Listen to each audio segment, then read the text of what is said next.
Hey now, it is a Thursday afternoon edition of 580 Sports Talk coming your way. I am Brendan Dworzinski. That's Dan Lucero. We are here with you until 6 o'clock today, and we've got a jam-packed show for you. It is our final show before Christmas.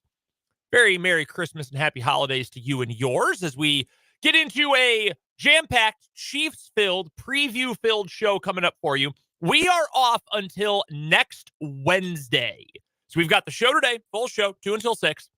We're off tomorrow, Christmas Day, and the day after Christmas, taking a little time off to go visit family, spend some time just relaxing, unwinding a little bit, spending time with loved ones. So, gonna drink a little nog.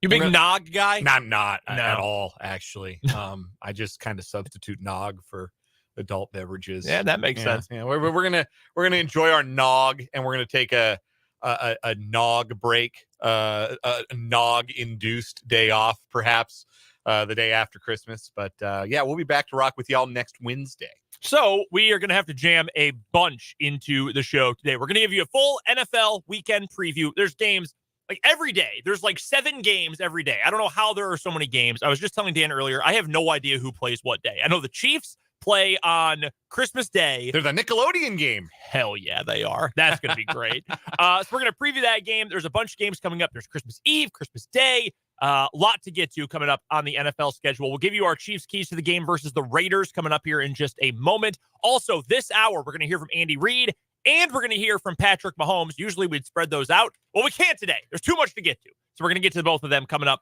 in this first hour of the show. Well, again, we'll preview the full weekend in sports. We'll get you a college basketball preview. K-State is in action tonight at the T-Mobile Center in Kansas City. Dan will be at that game covering it for us on the 580 Sports Talk Twitter handle, on our website, 580wibw.com as well. K-State versus Wichita State. Yes, we'll get a post-game reaction video up too. Yep.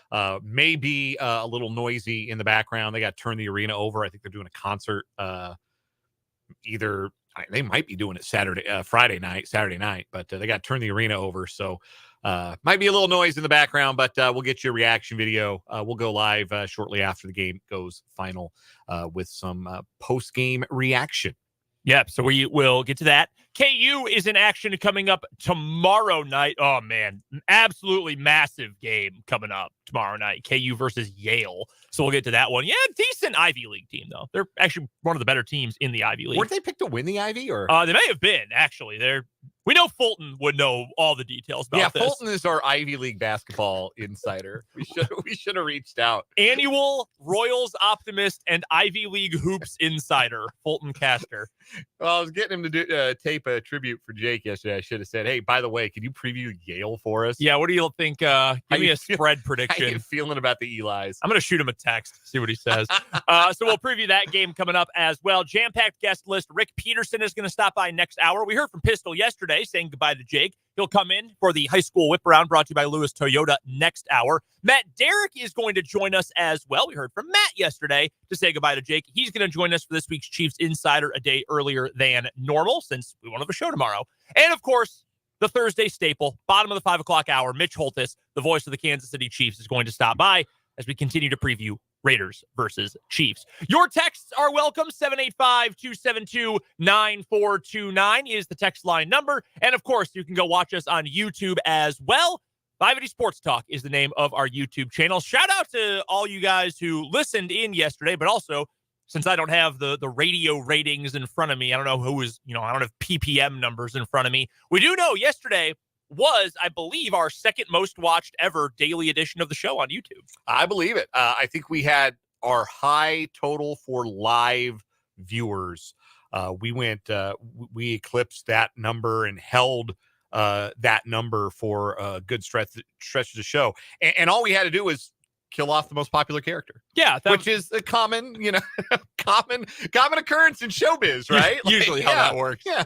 So we appreciate all you guys who hung out with us yesterday for what was a very emotional but fun and celebratory day as well. Jake's final show with us here on 580 Sports Talk. And if you missed any of it, implore you to go to the podcast page, go check out the YouTube stream. We had a lot of fun yesterday. We brought back a lot of old faces and voices that you might be familiar with. If you're an old-time 580 Sports Talk listener, we had Mark Elliott, Bruce Steinbrock back. It sounded like the old days there for a little while. So we really appreciate everybody who was a part of it, everybody who watched, everybody who commented, texted in. I know I speak for you too, Brendan, when I say we wanted to make Jake's final day special. Yeah. And I think we accomplished that, but I think you all watching and chiming in and being a part of it, you guys accomplished that as well. So thank you from us. Yeah, and I know that. No, yesterday meant a lot to Jake as well, and it certainly did to us. So thank you guys. And hopefully we've got another fun one coming your way. Still taking your texts, still taking your YouTube comments throughout the show. All right. Unlike yesterday, we do have some real sports to get to today. We got to, 3 headlines yesterday? Yes. Yeah, we talked National Signing Day, and that was it. Which, hey, I mean, wasn't a whole lot going on. No, there really wasn't. So let's get to Chiefs versus Raiders this weekend. Chiefs won by 14 the first time they played, 31-17, after falling behind 14-0 to open up the game.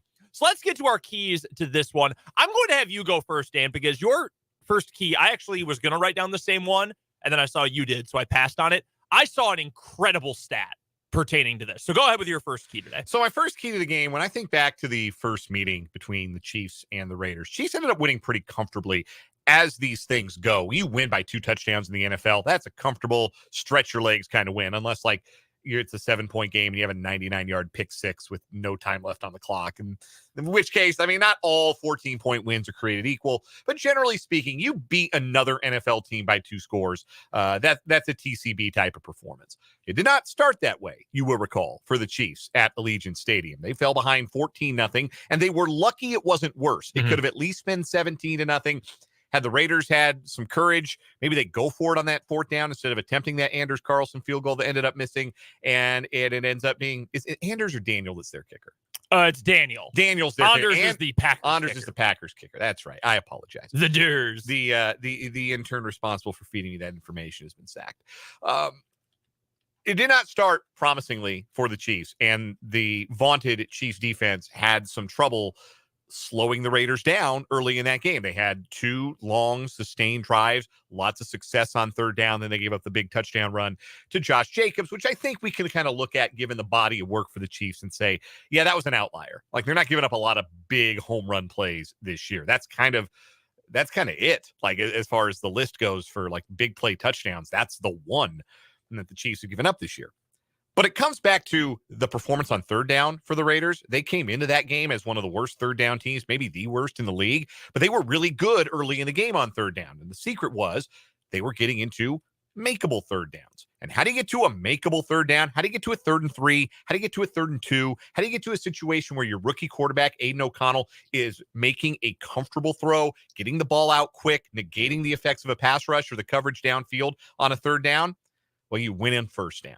So the Chiefs defense has to be a lot better on 1st down. They have to force some negative plays. They have to get behind the sticks or keep the Raiders off schedule in this game. You put the Raiders in 3rd and 6 or greater, you're going to give yourself a real good chance to make O'Connell make a mistake, make him make an off-schedule throw, which is not something he's great at, and you give yourself a chance to get off the field and let your offense work. So that's the biggest key for me in this game. Got to go out, got to win 1st down defensively and keep the Raiders from stringing together those long drives because they have manageable 3rd downs. All right, so this is the stat I found. This is from Sharp Football Analysis. I think Warren Sharp is insanely annoying. And for someone who's made his career out of covering football, doesn't really seem to know anything about football, but has some fancy spreadsheets. How about this? I just saw this today. The Chiefs are allowing just 3.5 yards per 3rd down play on defense. That is the lowest number in the entire NFL. That's amazing. So if you're the Chiefs defense and you get your opponent to 3rd and 4 or longer, they ain't converting it. That's how good this team has been on 3rd downs this year. That's remarkable. 3.5 yards per play on 3rd down for opposing offenses. So that's why I thought the same thing, though. If you can force the Raiders to be in obvious passing situations where you can let that stellar defensive line go full pass rush mode, where you can let McDuffie and Snead and that safety group win on their own, win those individual matchups. That spells perfection for the Chiefs. And that brings me to my first one, and that's stopping the run. Now, this is a key, but not a strength for the Chiefs. So the Raiders, the first time these two teams played, ran for over 5 yards a carry, 23 rushes, 123 yards. I don't know if that's quite gashed the Chiefs, but they ran the ball quite effectively. You want to limit that as much as possible. Sounds like Josh Jacobs is going to go. It seems to be trending that way, that he's going to be able to play in this matchup.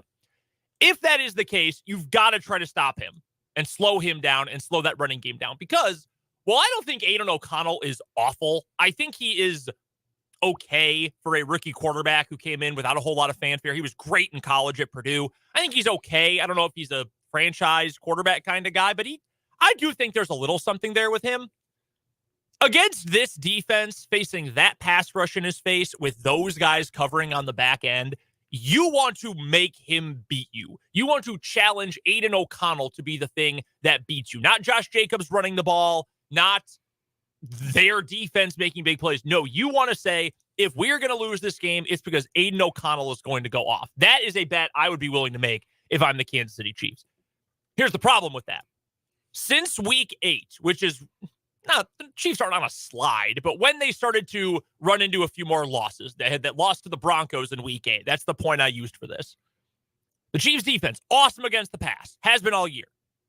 But since that point, the Chiefs are 29th out of 32 in the NFL in expected points added per play against the run. That is 4th worst in the NFL against the run in that stretch in terms of efficiency.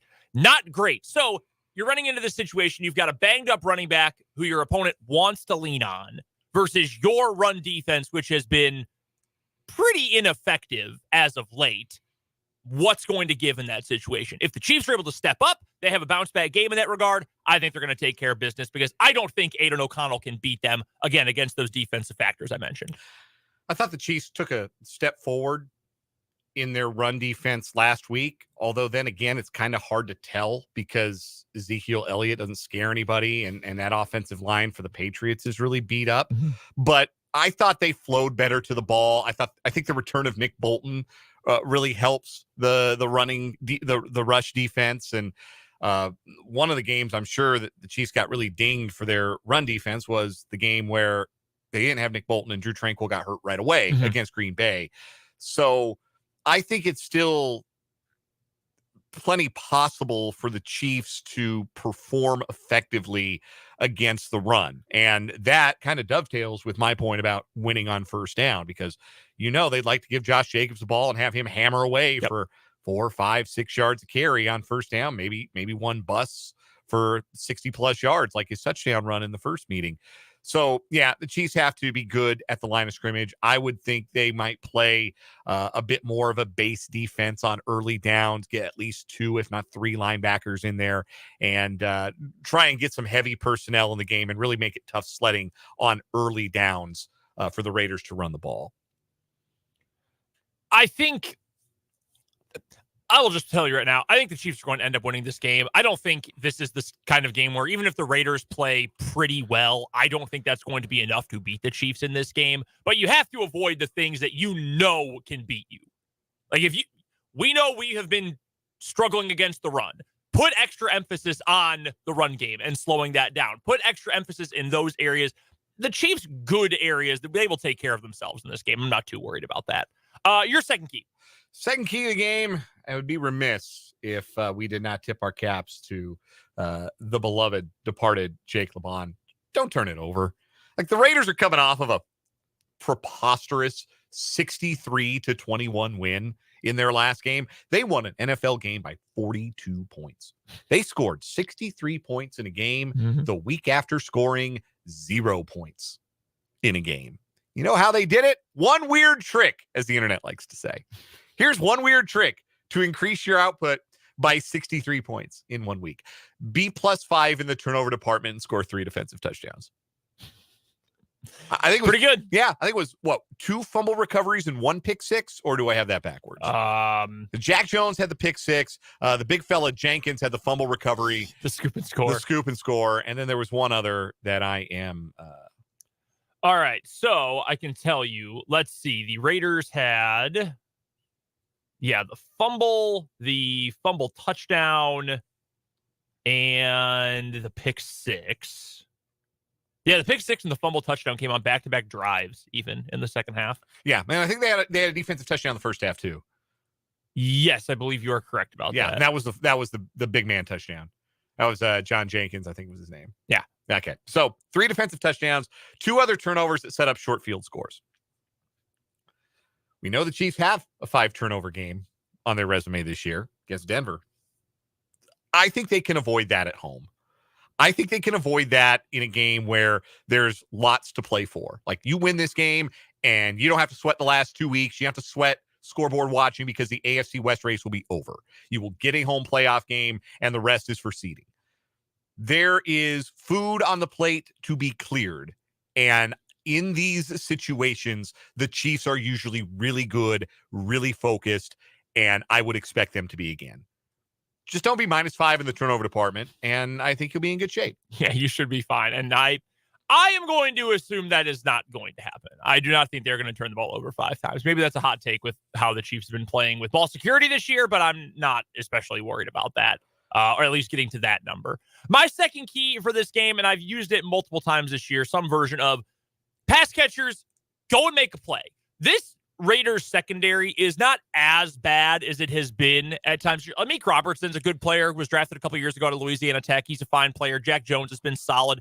It's not a good pass defending unit, but it's not awful. And again, as awful as it has been, in recent years for the Raiders. But I came across this today.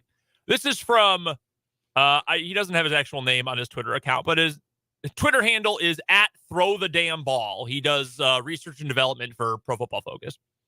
And he posted a graph today of how often quarterbacks throw the ball into tight windows and how often they're able to essentially throw someone open into a tight window. Hey, even though there's no separation, I'm going to throw you open with this throw. Patrick Mahomes has the second fewest number of throws into tight windows this year. Can you name the only qualified quarterback who has fewer throws into tight windows? Is it Brock Purdy? It is not. Brock is still in, what is he? 1, 2, 3, 4, 5. Brock is 6th in the NFL. Don't think too hard. Is it Tua? It is not Tua. Tua, I believe, is 9th. Think of a quarterback who is less skilled than his peers. In fact, maybe right now, outside of Zach Wilson, is the least skilled starting quarterback in the NFL. Oh, so he's still starting quarterback? Still starting quarterback. There's a little hint for you. Is it Zach Wilson? It is not Zach Wilson. No, Zach Wilson actually throws the ball in tight windows like top 7 in the NFL. He's getting intercepted all the time. Oh, yeah, all the time. It's Tommy DeVito. Tommy DeVito. It's the same thing that Brian Dable did with Daniel Jones last year. 4 guys are covered. Check it down. Get the swing pass out in the flat, quick wide receiver screens, things like that. Quick glance routes. That's what they are doing. That's how little often Patrick Mahomes is throwing the ball into tight windows. He's also got the 3rd worst percentage of throws where he throws someone open in those tight windows. Part of that is Mahomes missing on throws, but we've seen the tape on Patrick Mahomes. He doesn't do that all that often. Part of the other problem is guys are not giving him help. Guys are not helping him out. We know Rashee Rice has been good. More on Rashee in a second. This is the kind of game, again, where the plays are going to be there. And I'm not expecting MVS to go out there for 11 catches, 140 yards, and have 4 contested catches. I don't think this is going to be that kind of game. But if you look at, if they give the ball to Kadarius Toney a little bit more, if you get Justin Ross mixed in a little bit, because without Sky Moore, maybe you're a little shorthanded. Maybe they activate Anthony Miller, who they just signed to the practice squad this week, who I don't think is very good, but he's been around in the league at least a little bit. This is going to be a game where you can make plays as a pass catcher, or you are going to have opportunities. Amik Robertson, nice player, not a great player. You can beat him with a combination of a good route and a good throw. This is the kind of game, because again, I think the Chiefs can win even without playing an A-plus game, where you can build a little bit of momentum and you can see some guys start to build a little confidence, whether it's MVS or Tony or Anthony Miller or whoever else. This is the kind of game where you should be able to win some of those one-on-one matchups. So we covered both of Jake's keys. Catch the ball, don't turn it over. Yeah, except ours had a little more exposition to them as opposed to just, don't fumble and, don't turn it over, and then that's it. Okay. Thanks, Jake. I'm just giving him a hard time. He's not even here to defend himself. No, today. He's not. All right, let's get to our big Chief picks. I just mentioned mine a moment ago. I'm going with Rashee Rice in this game. Rashee Rice had his first career 100-yard game against the Raiders back when they played a few weeks ago. Since then, and including that game, the last 4 games, listen to these totals. 8 catches on 10 targets, 107 yards. 8 catches on 9 targets, 64 yards. 7 receptions on 10 targets, 72 yards. And this past week, 91 yards, 9 receptions. He caught every single one of his targets. Since that last Raiders game, he has been on fire and has clearly ascended now to the number 1 wide receiver role for this Chiefs team. I think he does it again against the Raiders. I think he has a big day. So Rice has become what the Chiefs have mostly been missing all season long, and that's a wide receiver other teams have to pay attention to. Mm-hmm. You know what that's going to open up? A little more space for old number 87. I think this is a Travis Kelce game. I think he's going to be able to feast underneath. I think he'll play well. I think he'll score a touchdown. I think this is a Travis Kelce game. I would not be surprised by that one bit. Not one bit. All right, what's your score prediction? I got the Chiefs by 10. That is currently the spread. So I would avoid playing the number if you were into that kind of thing. Last we looked, it was a Chiefs minus 10 over. That's the consensus at the moment. I'll go with that. I'll go Chiefs 27, Raiders 17. Like I said, in situations where there's lots to play for, seeding, division title, things like this, historically, this is when the Chiefs have been at their best. So I think that with an opportunity to clinch the AFC West, with an opportunity to clinch a home playoff game, the Chiefs aren't going to mess around. They're going to take care of business. They're going to start fast, and they're going to have a routine victory. I guess it's the same score as their last game. I'll say they double up, 27-17 Chiefs. I'm going to go with the Chiefs to cover the spread in this one. 14-point win last time. I've got another 14-point game here. Chiefs 28, Raiders 14.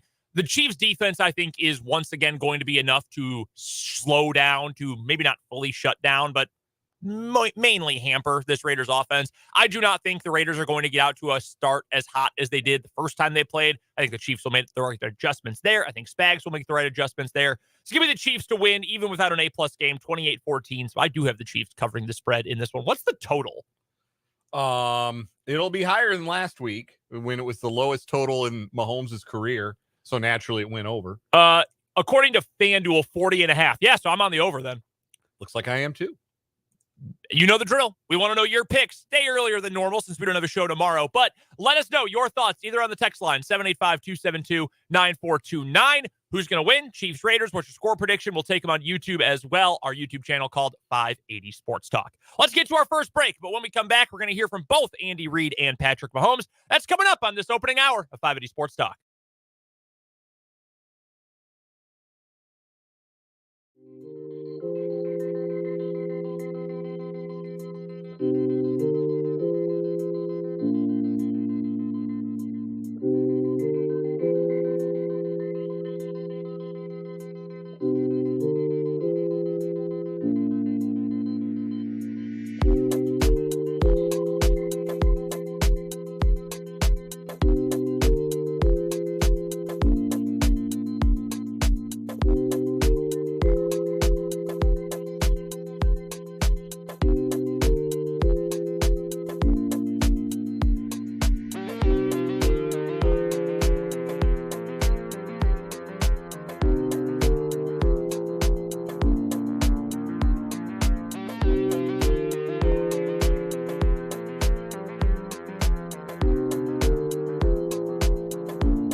Getting started on this December 21st, 2023 edition of 580 Sports Talk. I'm Brendan. He's Dan. Do you remember this day 11 years ago? 2012? 12/21/12. Does that day ring a bell to you at all?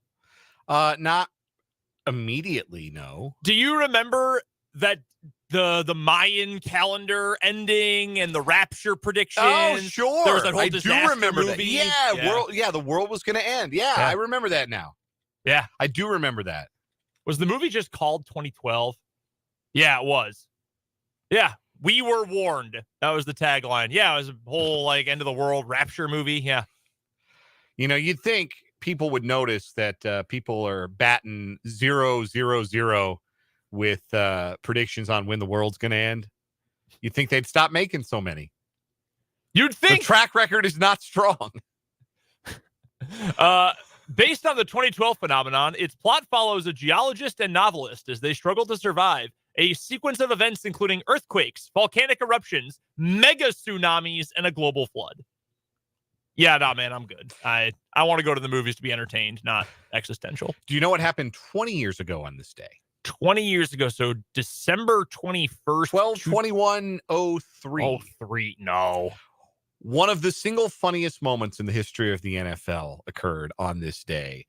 A last-second touchdown by the New Orleans Saints, a play that would become known as the River City Relay, a series of laterals that culminated in a game-tying touchdown with the Saints' playoff lives on the line, scoring a touchdown at the last second to tie the game against the Jacksonville Jaguars. Or at least it would have tied the game had John Carney not shanked the extra point, which he did. Okay. And the Saints lost and missed the playoffs, and Jim Haslett got fired. I think that's when he got fired. All right. We're going to pull this up. I think. Can I get audio on my computer? I think this is the radio call. This is one of the funniest and most painful home radio calls of all time. Hold on. I need to actually turn my volume on myself as well. All right. Let's see if this is the radio call. By John Carney, and he missed. No! He missed the extra point wide right. No! I felt that no deep in my soul. The River City Relay. I believe it was touchdown ultimately. No. Or did he catch the pass? Wasn't it the beer man who scored? Michael Thomas? Michael Lewis. Michael Lewis. Yeah, Devery Henderson was drafted the next year. Okay. Deuce McAllister lateraled the ball to, I think that was Michael Lewis for his touchdown. Yeah. Yeah. Chris Berman's call of it is great. The beer man. No, sorry. He had the initiative. That's Jerome Pathan who scored the touchdown. Jerome Pathan. Wow. There's a guy. No kidding. Use him the next time the Colts and the Saints are on the Immaculate Grid. And apparently. Did you know he was born in South Africa? No. I went to high school in Canada. How about that? Wow. Wild. Anyway, there's your NFL on this day history for today. Speaking of the NFL, how about head coach Andy Reid? He spoke earlier today. His usual Wednesday press conference moved to Thursday since the Chiefs play on Monday this week. NFL weeks are not the same as your week and my week. I think we all know that at this point. So without further ado, let's hear from Big Red and what he had to say earlier this afternoon. All right. We've got a couple guys that are sick. Nick Bolton's sick, and Cam Jones is sick. We had a couple last week, so it's going through a little bit. And then McKinnon with the groin won't practice today. Tony with the hip strain won't practice today. Before the challenge of playing the Raiders, they're playing good football. Antonio has done a real nice job with that group, and they're playing hard. They've got a good scheme offensively and defensively. And special teams for that matter. So we've got to have a good week of practice. And that starts today. So anyways, with that, time's yours. Andy, what was it brought to your attention that the balls weren't the right weight, and how could that impact the play? Ted told, I don't know anything about it. I'm walking down and he mentioned it to me. So I don't think, I'm not worried about all that. Andy, you didn't get any concern, or I guess from Harrison, or This is the first I heard of it. yeah. Yeah.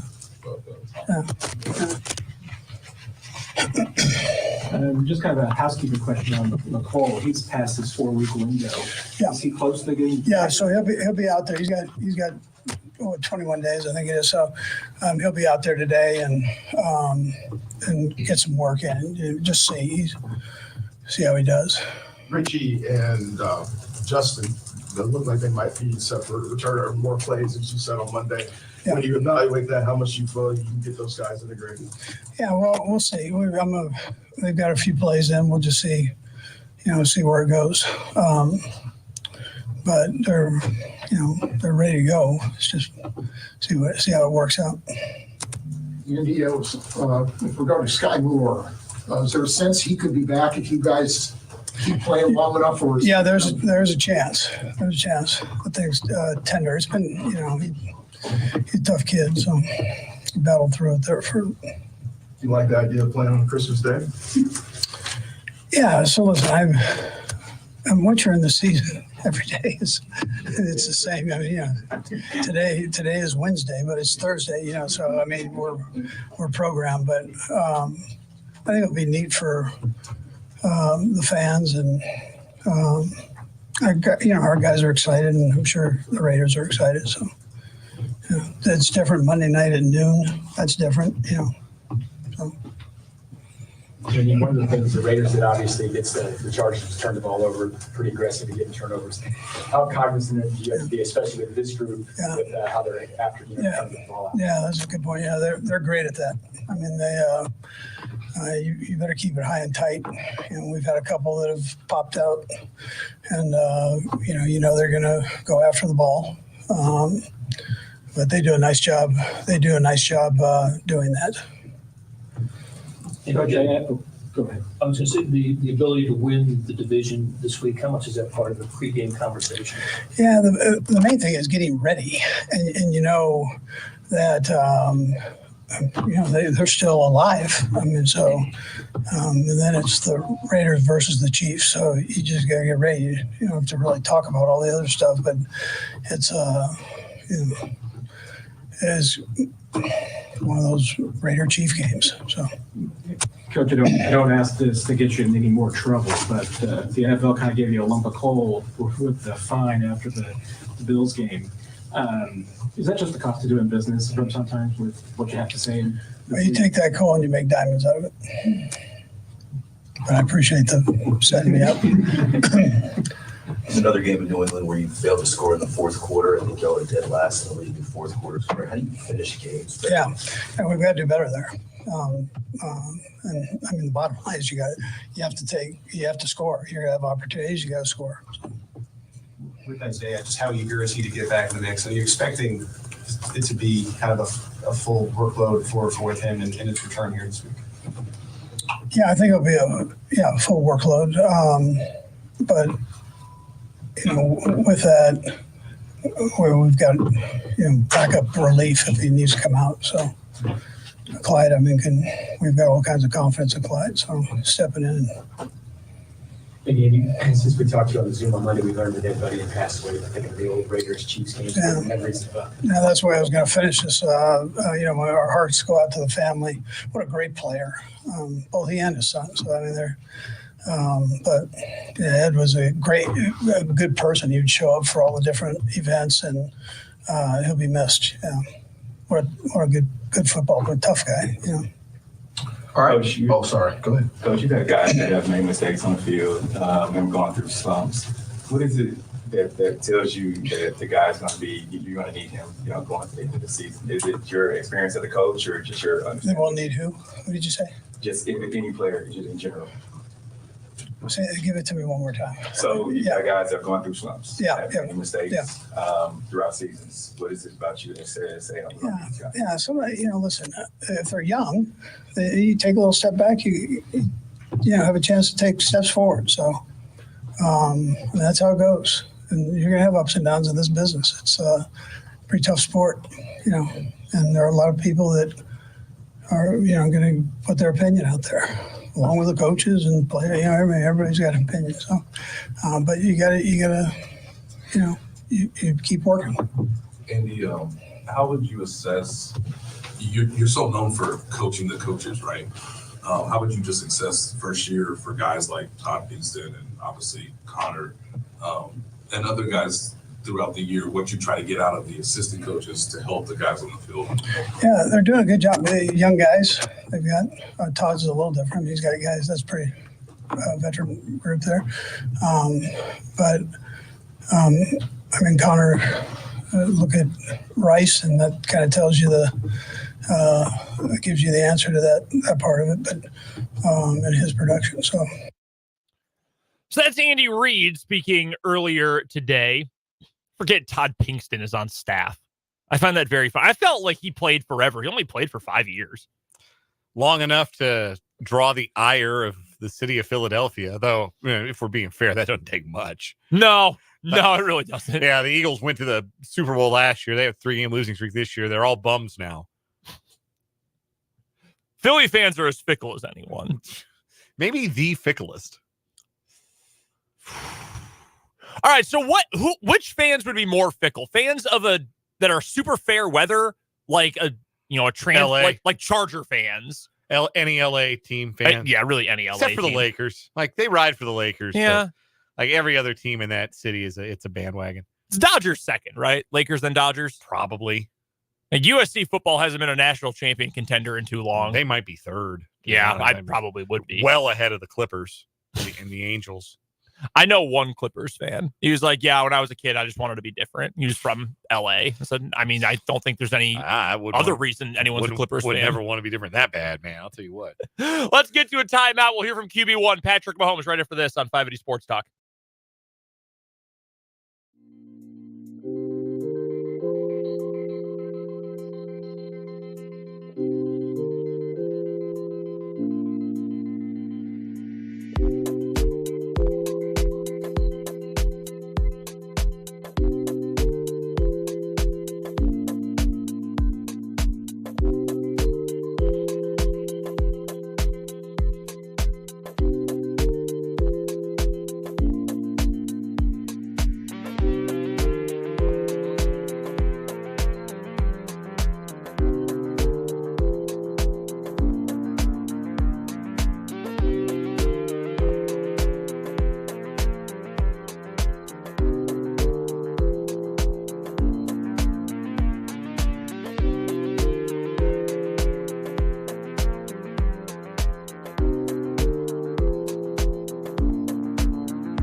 We just heard from Big Red. Well, how about QB1, Patrick Mahomes, and what he had to say earlier on this afternoon at 1 Arrowhead Drive. Well, Patrick, we all saw the gift today, the offensive lineman, just the story behind all that, the idea to get them those, and how excited they were. Yeah, I got that golf cart, the club car, golf cart at home, and I was like, man, this is sweet. And I was thinking of ideas, and I wanted to change it up from what I've done in past years, and I figured I'd get them something that I enjoy, and I think y'all could see from some of the videos, they enjoyed it. They were going around Arrowhead, and I got a little nervous because I thought I was going to ship them to where they were going. They're like, no, we need to getting them right now and take them for a ride. So I know it's cool. I'm glad they enjoyed it, and I mean it's part of that part of the year, and they do a lot for me. So I'm going to take care of them as well. Excited to play on Christmas Day? I am excited. Obviously, a little disappointed that I don't get to do the Christmas morning when Santa comes with the kids, but I get that whole afternoon and evening, and so to be able to play on Christmas Day right after everybody wakes up, they get their gifts, they'll turn the TV on, they're going to see the Chiefs playing. It's going to be it's extremely exciting, and a great opportunity. How much do those guys actually bring home?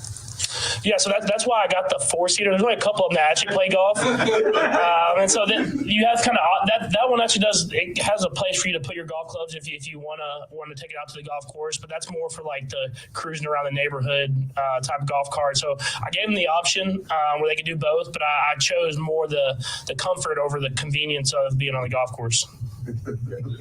We can kind of see the progress for Rashee Rice over the past 4 weeks, really breaking out. In your eyes, what's the ceiling for what he can eventually even be in front of the pass test? Yeah, I mean, he still has got a lot he can improve on, which is crazy to say. I mean, he's had such a great season, but just, I mean, the little things that NFL receivers do. I mean, he's got the explosiveness. He knows how to run the routes, but there's the nuance and how you run the routes, how you set one route up to run another one. But I'll say this: he's taken from the veterans, Marquez.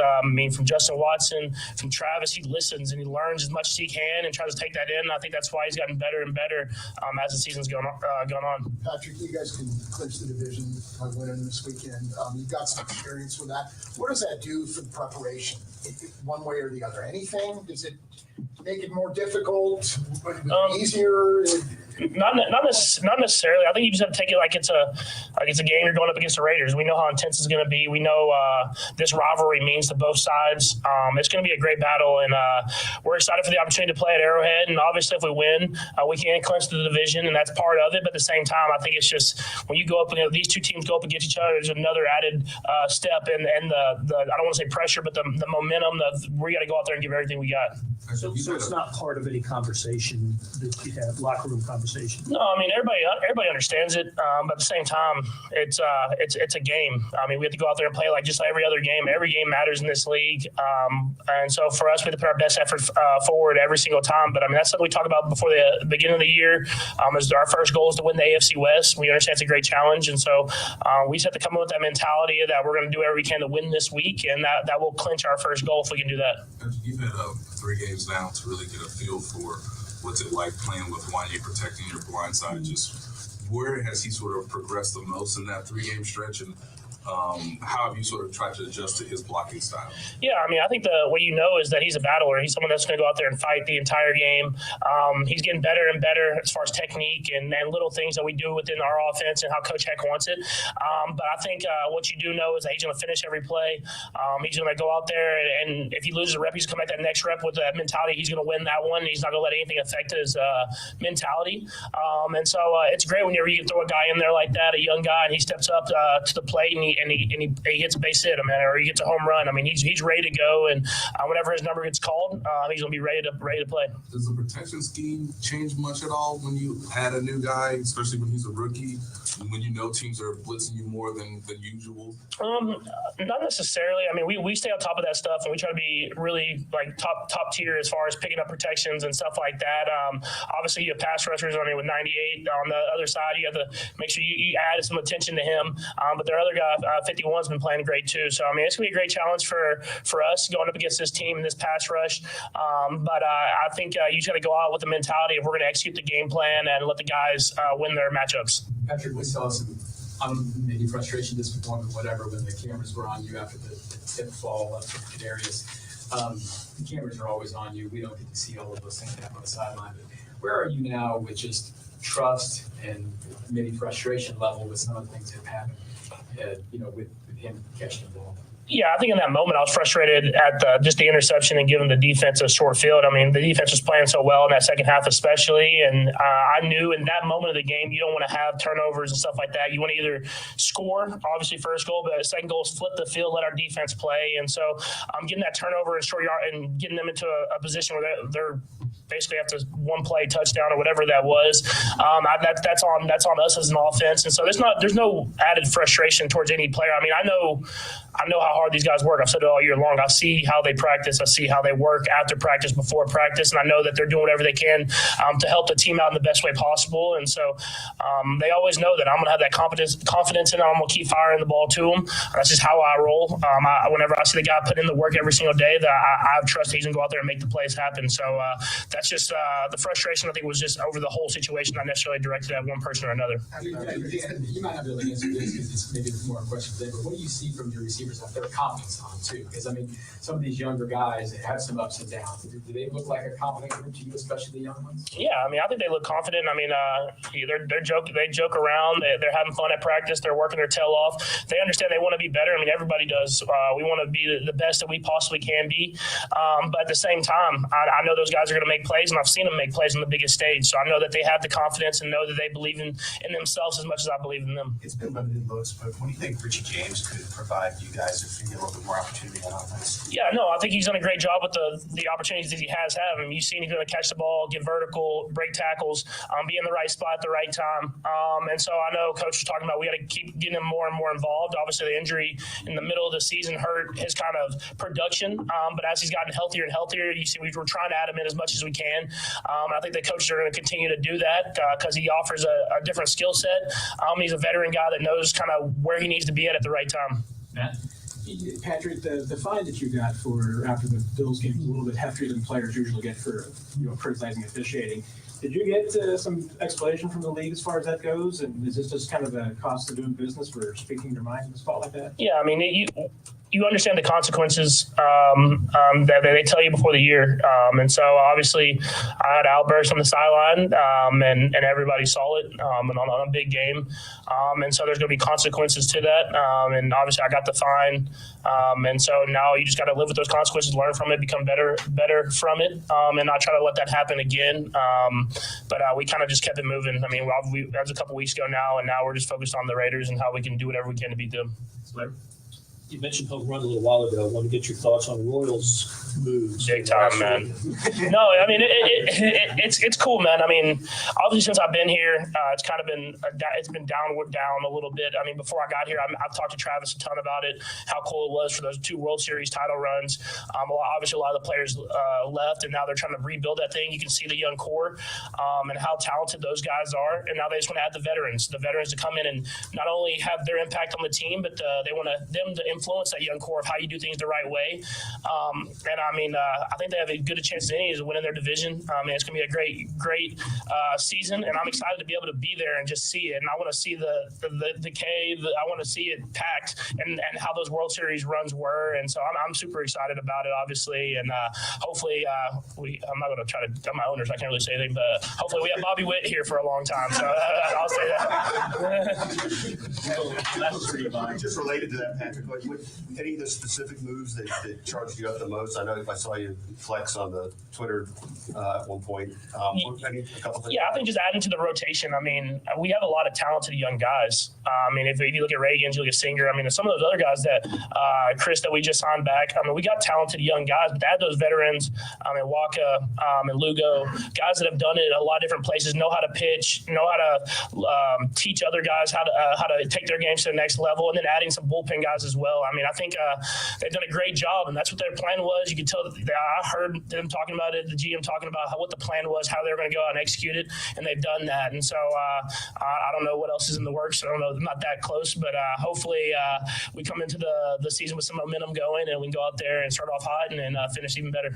Last 2, Sam and Steve. Patrick, obviously the first part of these last 3 games is to win them, but just with it being late season, do you look to accomplish something else additional to best set you guys up for the playoffs?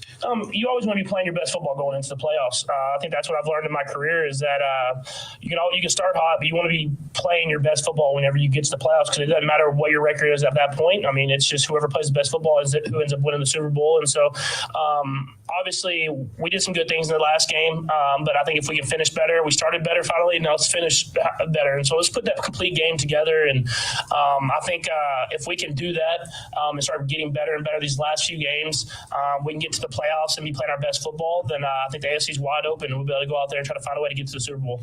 Steve? Patrick, we've had talk about going into the playoffs. You've had Derrick, Pop, now most recently Clyde, all had success this season. How beneficial is that? Yeah, I mean, they all have different skill sets, and they all do a great job of just being ready for the moment. I think that speaks to the room. It speaks to how much pride they have in not only one guy having success, but everyone having success. And you see it on the sideline when you see little snippets. I mean, they all want to score. They want the other guy to score as much as they want to score. And so that speaks to the type of room that they have, is that they want everyone to have success, and they're going to capitalize on their moment and be ready for it. That's Patrick Mahomes and what he had to say earlier on this afternoon at One Arrowhead Drive. Coming up later on in the show, we're going to play something that we just found out exists. I don't know when we'll get to this, maybe in the 4 o'clock hour before we get to our game picks for the weekend. Apparently, our good pal Mitch Holthus, who we are going to hear from coming up in the 5 o'clock hour today, recorded his own version of The Night Before Christmas called "'Twas the Night Before Chiefsmas." It's almost 4 minutes long. We're going to hear the whole thing, and I am so prepared. I'm so ready. Wait. Britt came in and asked if we wanted the audio, and I said, what do you mean, do we want it? Yes. Obviously. Of course. I didn't know this was real, but I'm so glad that it is. We do have to get to the news, but when we come back to lead off the 3 o'clock hour, there's a lot of sports going on Christmas Day and Christmas weekend. How much are you going to watch? That's next.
Hey now, it is the 3 o'clock hour of 580 Sports Talk, the final edition of the show before we go on a little Christmas break. Brendan Dworzinski and Dan Lucero here with you on this December 21st. Thanks so much for hanging out with us today.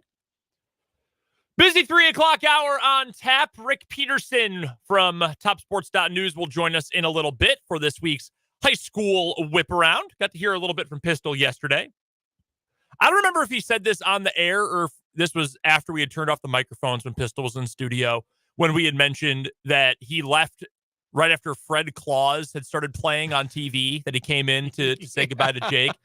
And Pistol has told us before, that is one of his very favorite movies. The one with Vince Vaughn. Yeah, loves Fred Claus. And he said, you made me leave Fred Claus at home for this. And, oh, shoot, this is a big deal. Pistol came out. So we'll have to ask if he got the end of the movie when we talk to him coming up in just a little bit. We'll also play either or over under, and we'll look ahead to a crazy Christmas sports weekend. So much going on. K-State basketball tonight, KU tomorrow, bowl games throughout the weekend, NFL Saturday, Sunday, and 3 games on Monday. We'll get to all of that coming up here in just a moment. We've got our game picks a little bit later on. Matt Derrick will join us. I didn't mention this earlier, we have to get to the entire championship rounds, semifinals and finals for What Is Wrong With You. We were going to do the semis yesterday, and then we didn't have time. We had nowhere near time. No. Britt came in and was going to do What Is Wrong With You with us, and then Jake's wife and kids came in, and that was it for that hour. It's amazing. We got everything and everybody in that we wanted to get in for like tributes and everything, because there wasn't any room for anything else. It was a stuffed 4 hours of show. So we're going to bring back the semifinals. We're going to crown a monthly champion. Then tomorrow, if you happen to be at your computers, we won't have a show for you, but we will roll out a special podcast on our website, 580wibw.com, on our podcast page, The Year in What Is Wrong With You. So you can relive all 12 of our monthly champions and hear the stories back as they were originally presented on the show. So it's not a dry rereading of the headlines. This is how we initially reacted to stories like AJG and the meat suitcase and the human hamster wheel and the not so clean getaway and so on and so forth. The meat suitcase. We got a new computer in here midway through the year. So I don't have the saved picture on my desktop. I have to go back to the story and get it so that when we do our Tournament of Champions next week, we can pull the picture up on YouTube. It is so funny. So funny. One of the great ones. The meat suitcase. Oh, God, that is funny. So we've got our December championships for What Is Wrong With You coming up in just a little bit. Your texts are welcome. 785-272-9429. YouTube comments as well. YouTube channel's called 580 Sports Talk.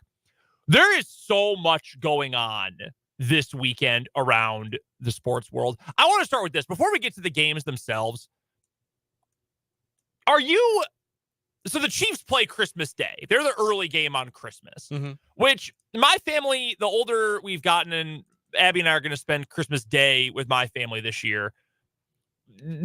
Christmas wrapping goes into the late hours of Christmas Eve and into the early hours of Christmas Day these years. So we do our gifts a little bit later in the day. So maybe we'll have some time to watch the Chiefs game, but I'm not in front of the TV a whole lot on Christmas. The Packers played on Christmas Day a couple years ago, and I made sure to be in front of the TV for that game. Maybe 2 of the last 3 years, in fact, that's been the case.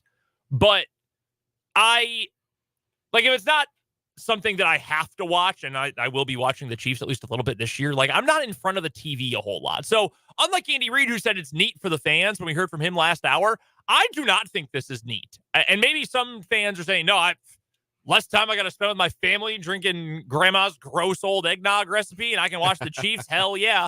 Maybe that's where you are. I prefer sports not being on Christmas Day. I'm actually opposed to the NFL Christmas triple header. And I guess it's worked out the last couple of years because it's been all weekend days. So the NFL can spread it out and have these triple headers on Christmas, but not for me. Not for me. Genuinely curious, the wisdom of crowds here, kind of crowdsourcing an answer here. So let us know on the text line, 785-272-9429.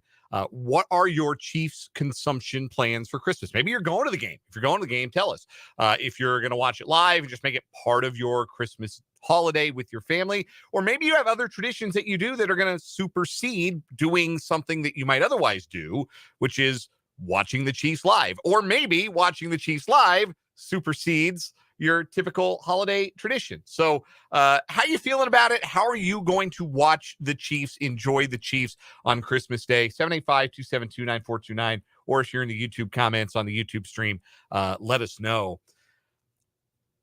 So in my family, sports are so much part of the background noise of life that, like, even when there have not been Christmas Day NFL games, like, we'll put the NBA games on just to have something that's on the TV in the background. Like, and we're not crowding around as a family. Let's all watch the Knicks. Like, that's not exactly a treasured holiday tradition in the Lucero household. Now, it used to be, and you may not remember this, you may not have conscious memories of this, but I remember the days of the Christmas doubleheader on NBC. Like you would get a doubleheader, you would get 2 NBA games, and you would get the Aloha Bowl.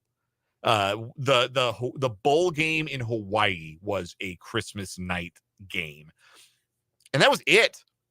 Like that was it. And then the NBA decided, we're going to make Christmas Day our day. We're going to own Christmas. We are going to play a bunch of games. Now it's 5 games. 5. Yeah. And so it's not just your traditional, like, big market powers. Like, like if the Knicks are vaguely good, they're going to play on Christmas. I think the Bulls are playing on Christmas. The Lakers play on Christmas. No, I was just about to say the Bulls haven't played on Christmas Day in quite some time. Are they not? I thought they were playing on Christmas this year for some reason. reason. No. Last time the Bulls played Christmas Day was Christmas of 2016. Lost to the Spurs on the road.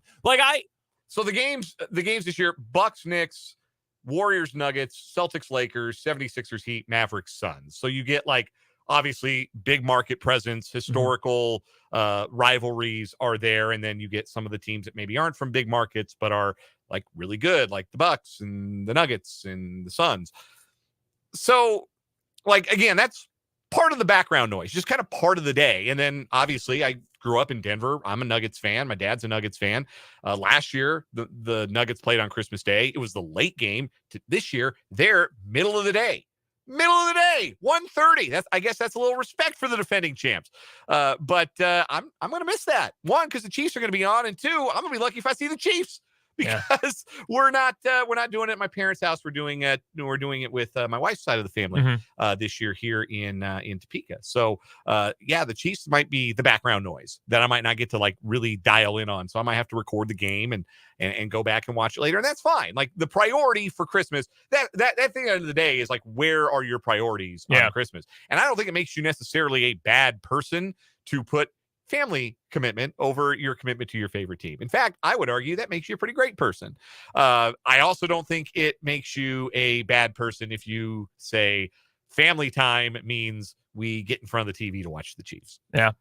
I mean, no disrespect if that is how you are handling it or what you think. Like, I have not intentionally, even when the Bulls were really good for that stretch in the early and mid 2010s, and Derrick Rose and Joakim Noah, my guy John Salmons, like that group, I didn't always watch on Christmas Day. I could not tell you, and it's been since the Woodrow Wilson administration that I last said I've got to watch an NBA game on Christmas Day. But I'm also not, like, super diehard NBA fan. Really, I get into it, I'm watching the Bulls now, but get more into it as the football playoffs begins. There's less football games, there's less college football. I have more time for that kind of thing. Yeah, I am very much I typically just watch my favorite team, NBA fan, in the regular season. Like, I'll watch the playoffs, and every now and again if it's on, Yeah. And Christmas is a day when it's on. And it used to be just the NBA, but now, the last couple of years with with Christmas Day being adjacent to the weekend, the NFL's decided, we know you're going to watch us. Doesn't matter. It really doesn't matter what else you got going on. You're going to make time for the NFL. You're going to make time for the Shield. They know that you will. Like, we have a text here from the 785. I'll watch football on any day that ends in Y. Yeah. You know who else knows that? the National Football League They do. and Roger Goodell. And they'll play on any day they can play where they know they'll get your attention. Same texter also says, I don't watch NBA except on Christmas and the playoffs. There you go. I mean, hey, it makes sense. I actually end up watching a lot of West Coast, like Western Conference NBA games, because after Abby goes to bed, because I go to bed way after she does, and she does not like NBA basketball at all, I'll be like, well, it's 10:30. I'd like to watch a game if something's on. Oh, cool. The Lakers are playing the Blazers tonight. I will just watch it and listen to Kevin Harlan. Like I'll do that regularly. Yeah. But that's that and the Bulls, unfortunately. Although Bulls are winning again. Much more my cup of tea until like February. So I don't know what day Christmas is next year. I think it's Tuesday next year. Obviously, moves around it'll the probably calendar. be a Wednesday because of the leap year. You might be right. But whatever day it is, it's going to be a day where there is not traditionally the NFL. I'm clicking through here to see. Yeah, no, it's Wednesday. a Tuesday. Oh, no, you're right. Well, Wednesday, yeah. It is. It's a Wednesday. Dog, if they put 2 or 3 NFL games on a Wednesday, I love the NFL. I'm going to be so mad. Like, nah, dude. The NFL, yeah, that's not the day to play games. And the NFL has already indicated that they have no plans to have games on Christmas next year. So the NBA can breathe a sigh of relief, I suppose. But yeah, I do. I think it's a little invasive. Like I understood when it was like 2 NBA games, or if it's 1, like if there's a Christmas night NFL game. But man, running the Chiefs and the Raiders out there at noon Central, like who's that good for? Dog, if you've got kids, you're like a third of the way through presents at noon. You got a long way to go. If you've got little kids who really love Christmas, you might be completely done with presents and they might be passed out. Well, that's also true. You know, that's also true. Like, I don't know how you were as a youngster, but I know I was very much in the, is there any light peeking out? I guess it's early enough for Christmas. Or like with Abby's family, when we do presents with them, her mom loves the experience, like everyone opening things and cherishing them and passing them around and stuff.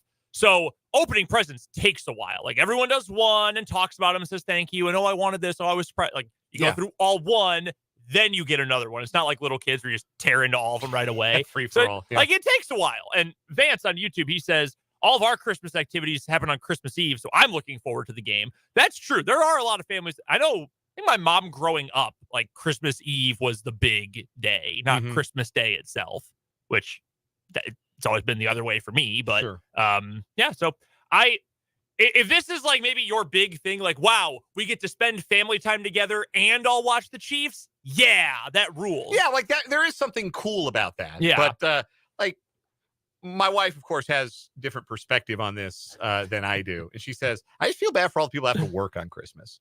And it is. Yeah. It's a lot of people, like stadium staff, parking lot attendants, your concession stand workers, not to mention the players. Patrick Mahomes said, I wish I was there with my kids. Yeah, like I do think if you asked players and they were honest about it, I would guess that the majority of NBA or NFL players who have a game on Christmas wish they didn't. Oh, yeah, absolutely. And I would not be surprised if it were an overwhelming majority. So, well, I mean, it's like any other job, right? You show up when they tell you to show up. And in that way, it is just like our job. Yeah.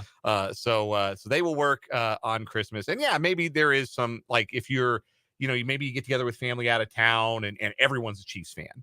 Or, maybe, in this instance, everyone's a Raiders fan. Or everyone's a Giants or an Eagles fan. And you're all together and you get to watch the game. Yeah, that's probably fun and probably pretty memorable in that way. But I know for some people, it probably is a little bit in the way of the things that they value about their Christmas traditions. So again, curious to see where you guys fall. Let us know on the text line 785-272-9429 or in the YouTube comments. Aside from the concept of the Christmas schedule, NFL-wise, kind of an interesting weekend. There still haven't been that many teams that have been eliminated. I think it's 6 that are out of the running right now. There's a couple of games on the slate this week that I think are fascinating. 49ers Ravens, that one is Christmas night. That's obviously a huge game. I think Cowboys Dolphins is a big game. That's Sunday afternoon. Browns versus Texans. Sounds like no CJ Stroud probably for that game. So that's going to be a big deal. You've got Bills Chargers. Chargers aren't very good, but the Bills also have been prone to letdowns this year, even though they're playing well. Bengals Steelers might have 9 combined points. Like I think it's a pretty interesting slate, all things considered. Jags Bucks, that's another good one. The Battle of the Jorts. Even tonight's game. The Saints and the Rams. You start with some pretty significant playoff ramifications, even though the NFC wildcard chase is not terribly riveting. These are two teams with a chance at a playoff berth, and those chances will go substantially south for either of these teams. According to ESPN's projections, if the Rams win tonight, they have a 78% chance to make the playoffs. That would be a 24% increase. If they lose, their odds of going to the playoffs would decrease by almost 40%. They would go down to 17%. For the Saints, who currently have a 42% chance to make the playoffs, those odds increase by 30% if they win tonight, and they decrease by 16% if they lose. So pretty important game just tonight, even if, what they're fighting for is, table scraps in a pretty boring back end of the AFC. It is, though. It is an interesting schedule. And that's the one thing that, we have talked all year. There's no dominant team. There's no great team in the NFL this year. And I think there's a lot of truth to that. But what that has done is opened up these last 3 weeks to have a bunch of games that have real implications. How you feel about Buffalo and the Chargers being stream only? The first NFL game ever, I believe. Well, no, that's not true because Amazon Prime. Mm-hmm.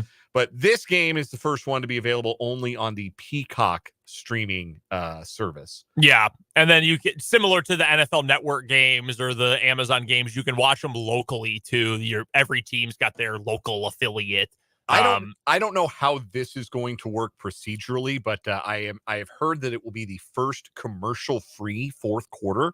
They're not going to run any ads during the fourth quarter. Yes, so they have been advertising that for the last 24 hours or so. That hey, no fourth quarter. Which, if it ends up being like Bills 42, Chargers 10 going into the fourth, that's really going to backfire on them. Our friend Matt Verderam said they should try making it the first NFL game with a running clock. That would be really funny. That'd be very funny. I got an email today from the fine folks at Westwood One who indicated to me, this is not a radio thing. This is TV only. Do you guys who are airing our games on the radio, you must still air commercials. I think that's cool. I assume the ratings probably won't be all that great because I don't think Peacock has great subscription numbers. Probably not great for like diehard. I mean, look, if you are the rare crossover of like Justin Herbert stan and Notre Dame fighting Irish super fan, this truly is your Christmas because you probably already have Peacock. Yeah. I watched the Arizona Purdue basketball game last Saturday that was only available on Peacock. Like the picture quality was great. The broadcast quality was really good. There were no buffering, anything like that. Like it's a good platform for stream. They stream live sports for a while now. They do a good job with it. But it's not really before the season felt like it'd probably be a pretty important game. And now it's just how hard have the Chargers quit? Can Gift Smith rally the troops? Gift Smith. We had a question, by the way. Oh, and real quick, just to add on to the point about Peacock. One of the things about the NFL and why it has been so powerful through the NBA going, kind of up and down and having an iffy product at times, and MLB becoming so regional. Like the NFL, it's the scarcity and it's the fact that every game is available. Mm-hmm. Even the game on cable, Monday Night Football, every single basic cable package in America, every streaming service has at least basic ESPN. Every hotel everywhere has ESPN. So that's still fairly easy to get. But now you've got games on Amazon once a week. You've got a game that's only on Peacock. It's NFL Network games. Yeah, they get exclusives. Like I feel as though you're spreading people out a little bit too thin with all the different places where, I got to get this service. Oh, I got to go find this, channel in the 400s for NFL Network. And just keep the games on broadcast. Mm-hmm. I think that's better for everyone. Yeah, it's just where we're headed, and it's all going to consolidate eventually. There were reports yesterday that Paramount and Warner Brothers Discovery are considering a merger, and ultimately all of these streaming providers will probably just have a merger where they make all of their content available in one place. I got an idea for a name for it. Cable. I think the corporations think it'll be called Disney Plus. Download the Cable app today. We had a question from Vance, by the way, on YouTube. Said, are there any decent bowl games on? There are a bunch of bowl games coming up over the next few days. One each of the next 2 nights. Tonight, we've got the roofclaim.com Boca Raton Bowl. South Florida versus Syracuse. That is a sicko game. Yeah. I didn't know USF ended up being bowl eligible. Yeah, 6-6. Tomorrow night, we've got one of our favorites, the Gasparilla Bowl, although they're no longer sponsored by Cheribundi or Bad Boy Mowers. It's the Union Home Mortgage Gasparilla Bowl. Remember the year I bought the Cheribundi tart cherry and tried it after I went and worked out at the gym? Yeah, didn't you say it just tasted like cough medicine? It tasted more like apple juice than it did cherry juice. Ew. That's kind of weird. Yeah, it was a little weird. I don't know. I guess I don't know what I expected cherry juice to taste like. It was fine. You can tell it's a long time ago because this is back when I went to the gym. Back before I gave up. That game is Georgia Tech versus UCF. I kind of like Georgia Tech in that one. I didn't put that in my picks, but I kind of like Georgia Tech, at least against the spread. They're a heavy dog, so yeah, maybe a splash there for you. And then I'm sorry to cut you off. No, go ahead. And then between this week, the end of this week, and when we're back on the air Saturday, there are a ton of games on. Birmingham Bowl, that's Troy versus Duke. The Camellia Bowl, that is Arkansas State, Northern Illinois. It's down in Montgomery, Alabama. James Madison versus Air Force in the Armed Forces Bowl. That one's coming up in our picks a little bit later on. That could be a really fun game. I think it could be too. The famous Idaho Potato Bowl, one of the best named bowl games, Georgia State, Utah State. Which coach will get doused with a bucket of fries? The dumbest bowl game name, the 68 Ventures Bowl, South Alabama, Eastern Michigan. Chris Creighton. Both those teams deserve a better bowl name than that. Yeah, it's not even nice. What the heck? The Las Vegas Bowl, Utah Northwestern. That game is going to be gross. The Hawaii Bowl. Those two fan bases to Vegas. That's kind of funny. Yeah, it really is. The night of the 23rd, Coastal Carolina, San Jose State. Both Dan and I have that in our picks coming later on. Then Tuesday, no games on Christmas Eve or Christmas Day this year. They moved to the Hawaii Bowl off of Christmas Eve. The 26th, we're off that day, but Bowling Green, Minnesota in the Quick Lane Bowl, the First Responder Bowl, Texas State Rice, and the Guaranteed Rate Bowl, KU, 8 p.m. against UNLV coming up on this coming Tuesday. We won't have a show to preview that one, but we'll break it all down after the fact on Wednesday's show next week. So that's your bowl game schedule for Christmas weekend. We owe you a break, but on the other side of this timeout, we'll play some either or over under, and we'll hear from Rick Peterson later on this hour for the high school whip around. That's coming up right here in this 3 o'clock hour of 580 Sports Talk.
Before we get to today's Lewis Toyota High School Whip Around with Rick Peterson, we've got some either or over under for you. All right, first one I have for you today. We're going to urban areas. We're going to cities, okay? Which is more annoying?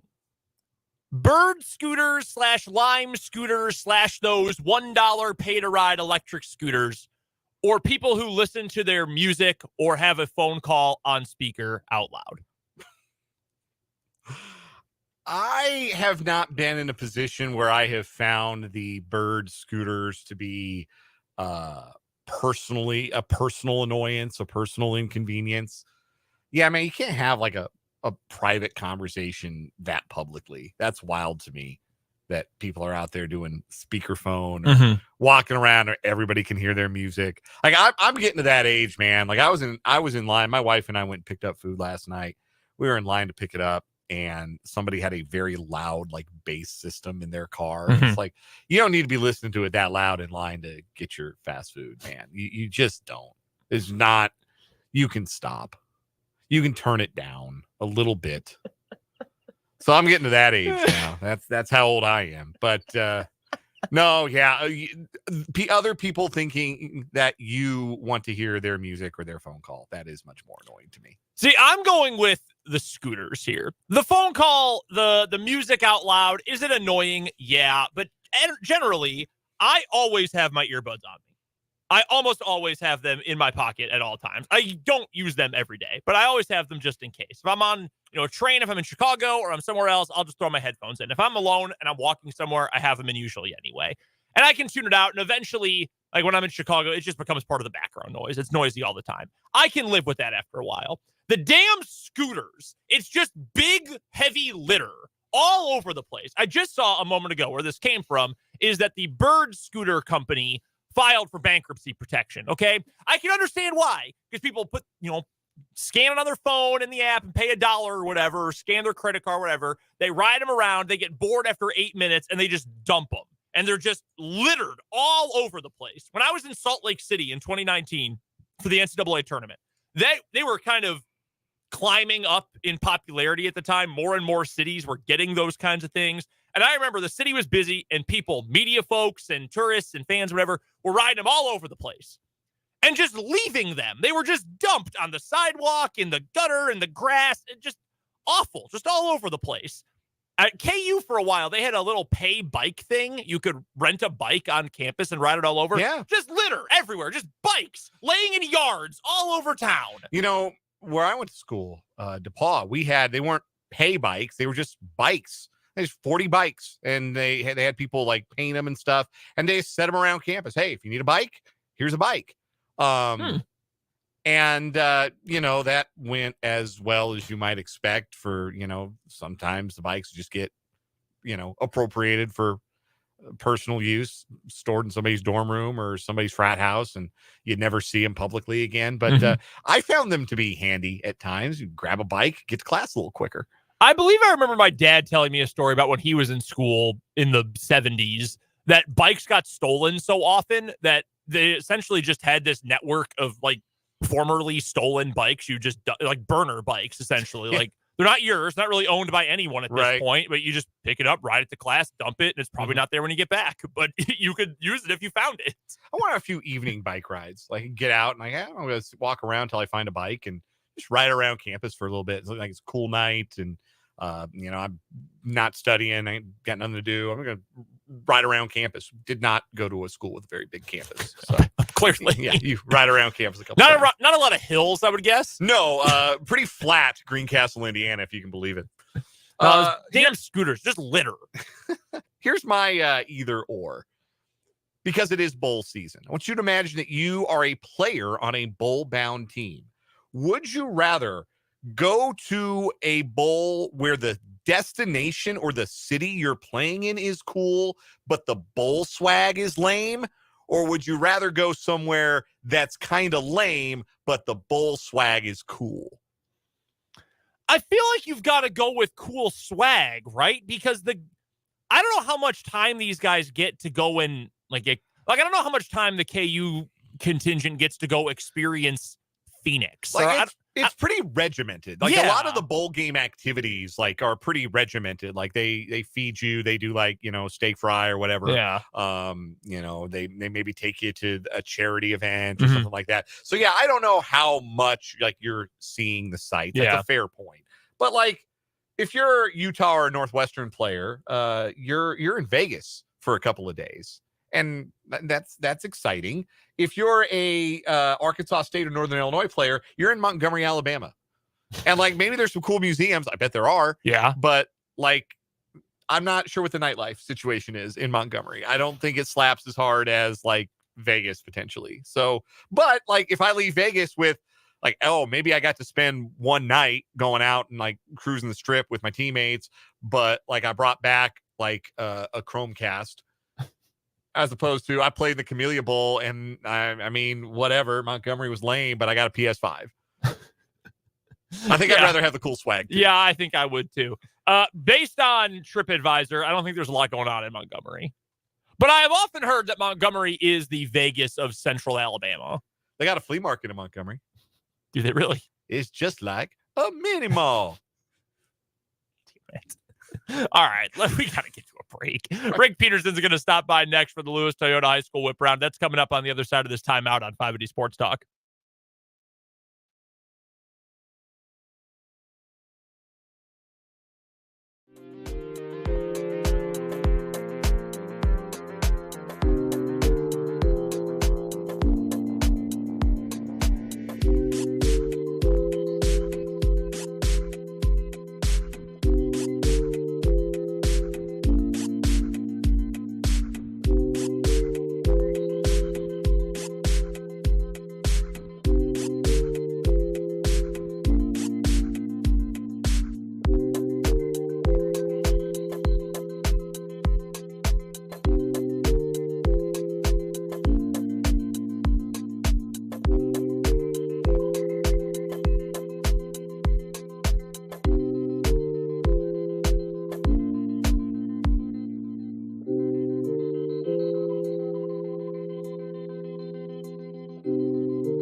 It is the Lewis Toyota High School Whip Around on 580 Sports Talk. We do it every Thursday at this time with the incomparable Rick Peterson of TopSports.news. Visit TopSports.news today and every day for all of the pertinent information about sports in Shawnee County, the local high schools, and Washburn University as well. That's TopSports.news. You can follow Rick on Twitter at Peterson_Rick. Pistol, how are you be spending the holiday weekend? Well, I get to spend it in town, which is always good. No traveling. All the family lives in Topeka except for Ricky, and he's already in some hay, so it'll be pretty easy, I think. Outstanding. Happy to hear that. And of course, happiest holiday wishes. Merry Christmas to you and the rest of the Peterson clan. You did spend last night taking in a little basketball. The Hayden Wildcat boys took it to a Class 6A opponent, beat Shawnee Mission West at the Beal-Tell Center last night. What were your impressions? What are your impressions of this Hayden team so far? Well, first of all, I want to say I think Trey Brown's a very good young coach. And I'm guessing he's 25, 26 now, but in that range. And he is really, he kind of runs the team like he ran the team when he played at point guard. I mean, I think he's got a lot of promise, and I already see them playing well. You know, going into the holidays with a 4-1 record for that team, particularly when a bunch of them got a real late start because of football. I think that's something to be proud of. You and I were joking about this off the air. You came in, visited yesterday. We were joking off the air that when I cover a Trey Brown coached team for the first time, which will be part of our high school coverage coming up in January and February, it will be the first time in my career covering high school sports that I have covered an athlete as a player and then later on as a coach. You have done that before many times. Do you remember who the first one was where you remembered them as a player, covered them as a player, and then got around to interviewing them as a coach? You know, I'm not sure I could decide which one, but there's been, as we were rattling them off yesterday, there's been so many. Going back to, I covered Derrick when he played at that time, they called it Nemaha Valley. And, you know, then he went on to be an assistant at Hayden and a head coach at Rural. And now he's, of course, the 5-time state champion coach at Rossville. I remember covering him. And, of course, again, we were talking yesterday, I covered Mike Williams and Rob Brown and Brittany Redmond and Gio Lyons and on and on and on. And I think it's cool. I think, as I mentioned yesterday, I think it's cool because I like to see kids that had success as a player come back and give back as a coach. And believe me, it takes some giving back to be a coach. Were there ever any of them that when you got to interview them as players or as young men where they expressed a desire to be a coach, or you left feeling like, I feel like that's going to be a coach someday, and then later on you were proven right? Yeah, I'd put Mike Williams probably in that category, just like I'd put Trey Brown in that category. I think guys that play point guard are kind of coaches on the floor anyway. So it's not really a stretch for them. I mean, obviously it's a whole different thing, but they kind of know what they want and they kind of know what a team needs to be successful. So I think when you see, you know, just like how many quarterbacks that we see, you know, that go on and be coaches, I think the guys that are in those positions kind of get the bug because they know what it takes to win. One other one, Pistol. I assume you got to cover a little bit of Shannon Kruger during his playing career. Oh, I sure did. Yeah, I sure did. In the state championship game in football for sure. And then, of course, some at Washburn. But, yeah, and that's another coach that they're off to a good start. They're 4-1, I believe, now, too. So and those guys, again, another guard who was kind of like the floor general. So, it's like I said, those are never a surprise to me. We're talking to Rick Peterson from TopSports.news. It's the Lewis Toyota High School Whip Around here on 580 Sports Talk. Go follow Pistol on Twitter at Peterson_Rick. And, of course, head over to TopSports.news for all of his phenomenal coverage. He and his entire crew, their phenomenal coverage of all the local sports teams here in Topeka. Before we get back to the basketball court, Pistol, I've got to ask you, because you told us this, I think it was right after we went off the air yesterday when you came in to say goodbye for Jake's final show. Uh-huh. Did you get home in time to watch the end of Fred Claus? I know it's one of your favorite Christmas movies. Did you get to watch the end of it? Yeah, I got home just in time to see Vince Vaughn save Christmas. So it was a good day. Hey, I got to hang out with you guys. Then I got to see Vince Vaughn save Christmas. Then I got a nap, and then I got to go see some basketball. So a really good day. That's like a whole lifetime in one afternoon, Pistol. On the basketball court, I did want to ask, as we are now through the first couple of weeks of the season, and there's obviously so much still to go, and we are now entering what I always like to refer to as Ken Darting's favorite time of season. We got practice, 2 weeks of just practice before we get into the January schedule. Is there anything, boys or girls, through this first month of the season that has really positively surprised you so far? Maybe a team that's gotten off on the right foot that maybe you thought they would start out a little bit slower? Well, I didn't know what to expect out of Hayden because, new coach, and also the fact that, like we said, it was great for them to go all the way to the championship game in football, but a bunch of them got a late start. So I didn't know exactly what to expect there. They've surprised me a little bit. The Seaman boys, they got a big win over Piper, and I think that surprised me a little bit because, again, they lost a lot off that team last year, and they surprised me a little bit. I'm not sure it surprised me, but Topeka High being 3-3 right now is good because they only won 3 games all of last season. So those on the boys' side. On the girls' side, I think Heights has to be really feel really good about being 4-1. Seaman knocking off St. James early in the year, I think that's a big feather in their cap. And there's just some other teams I thought they'd be good, and they have been, like Washburn Rural, like Hayden and those. Since we have now a sample size of games, I wanted to take your temperature on the new rule change in high school basketball this year. The elimination of the 1-and-1 penalty, where now fouls are not accumulated by half, they are accumulated by quarter. It's the women's college basketball rule, or the FIBA rule, if you'd like, where each quarter every team gets 5 fouls, and on the 5th foul and thereafter, it's a 2-shot bonus automatically. What do you think of that rule change? Do you think it's a positive? Do you think it's a negative? How have people responded to that? Well, I wasn't sure, and really, to me, I don't, I think once people get used to it, I think it'll be fine. I've asked several coaches, and most of them said that they're okay with it. The one thing that I thought, it was always a factor if you're down 6 points in the fourth quarter and, other team misses like 5 straight 1-and-1s or something, that opens the door for you. But I think I like it if it cleans up the game a little bit and keeps the game going a little crisper. I think I'm fine with it. I think it speeds up the games. I think you have less of those situations where, you might end up with a team in the bonus early in the second quarter and it just kind of becomes a parade to the foul line. Not every game turns into that, obviously, but the more we can avoid situations like that, I'm all for, because I don't think it helps the game if it becomes a free throw contest.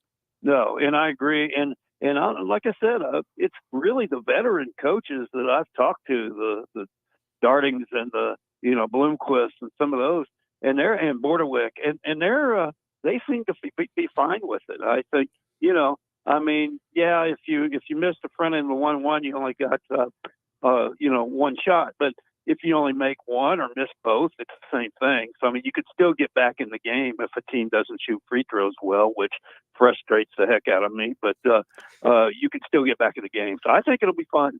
It's the Lewis Toyota High School Whip Around here on 580 Sports Talk as we chat with Rick Peterson of topsports.news. Check out him and his staff's work over there, covering all aspects of high school sports in Shawnee County, plus Washburn University athletics. That's topsports.news. And follow Pistol on Twitter as well, at Peterson_Rick. It's not coming this year, and I don't know when it is coming, but it feels like a little more inevitable the more states adopt it, the shot clock in high school basketball. What is your feel for how realistic that is being something that Kansas adopts soon? I know Nebraska has adopted it this year, I believe. So it feels like it might be coming eventually. Is there a lot of resistance to it, or do you think that that would be a welcomed change? Here's my 2 concerns about it, and I think schools may have the same concern. One, getting the expense, and I don't know what the expense would be, but one, a little bit of expense to put in the clocks. But 2, the major thing is getting the personnel to keep track of the shot clock and run the shot clock effectively. Because right now I know of several schools that can't even get enough people to run their game management as is, and they're kind of scrambling to do that. That's the 2 things that kind of concern me a little bit. as far as if once it gets in, I think we get used to it pretty quick. I don't really see a lot of. Sometimes I wish I had somebody with me to count how many times a possession goes longer than 30 seconds or whatever. But I don't think it'd be a problem at all. I'm just a little worried because you can really, hey, you guys do college games. A lot of times they have problems with it at the college games and have to go look at the monitor and stuff like that. And so I want people to be able to run it effectively if we're going to do it. I have always been anti-shot clock for high school, Pistol, and I'm going to explain why. And the reason that I am anti-shot clock in high school basketball is because the only time we ever hear about, we need a shot clock is that one game a year somewhere where a team plays zone and the other team just stands with hands on hips and holds the ball at midcourt, and the final score ends up being something like 4-2. And it happens one time in the course of a season. Thousands of high school basketball games, and that score goes viral, and somebody says, well, that's why we need a shot clock. Well, number one, if you want to play the game, go out and guard the other team. They won't, you can't stall against a man-to-man, period. If you would like the game to, if you want the game to go faster, you can make the game go faster by going and guarding instead of sitting back in a 2-3 and not trying to play the game. That's on the coaches more than it's on the shot clock. And then the other argument I have for it is, I just feel like it could speed the game up too much. And maybe that would be only a short-term concern, but I worry about games getting sloppy, kids worrying about the shot clock. Sometimes there are teams that don't run great offense without a shot clock. Now you're trying to make them run offense, and you've only got 30 seconds to do it? I don't know. Well, and that's exactly what I was going to say, Dan. I don't know how many. I mean, there's a lot of teams that aren't capable of holding the ball for 30 seconds. I mean, how many turnovers do we see a lot of in not very good games?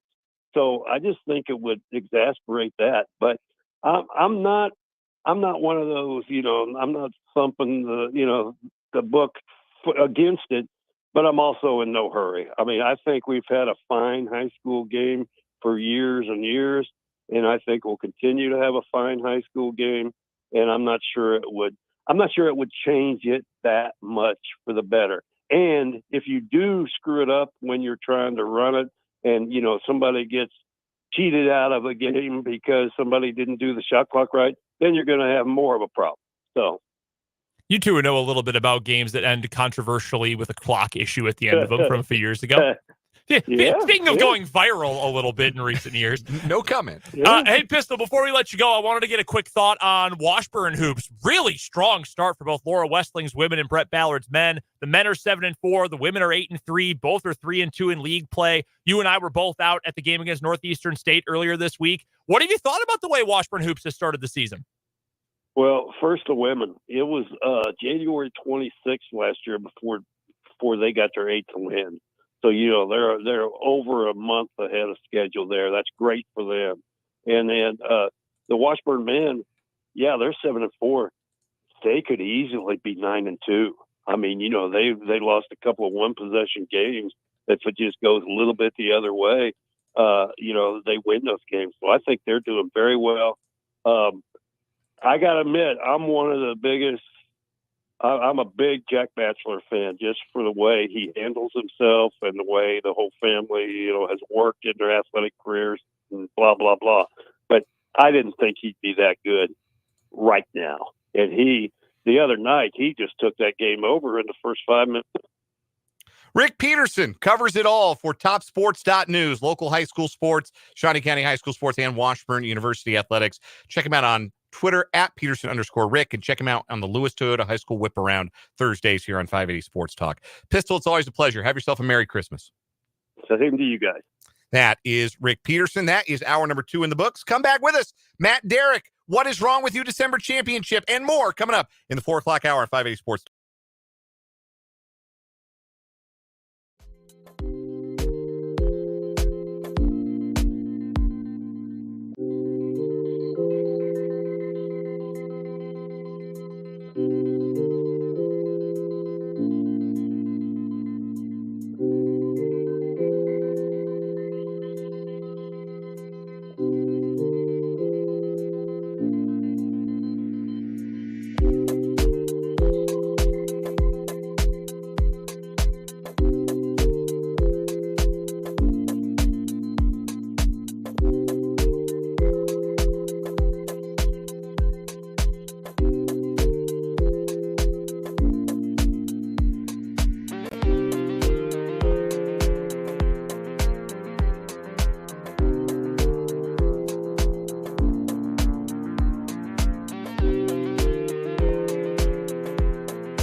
Hey now, we're halfway home on this final 580 Sports Talk before Christmas. Brendan Dworzynski, Dan Lucero here with you today. A very Merry Christmas and a Happy Holidays to you and yours, and a big thank you for hanging out with us on this Thursday afternoon. Still got plenty to get to on today's show. That includes plenty of Mitch Holthus. We're going to hear from Mitch for our regular conversation coming up in the bottom of the 5 o'clock hour.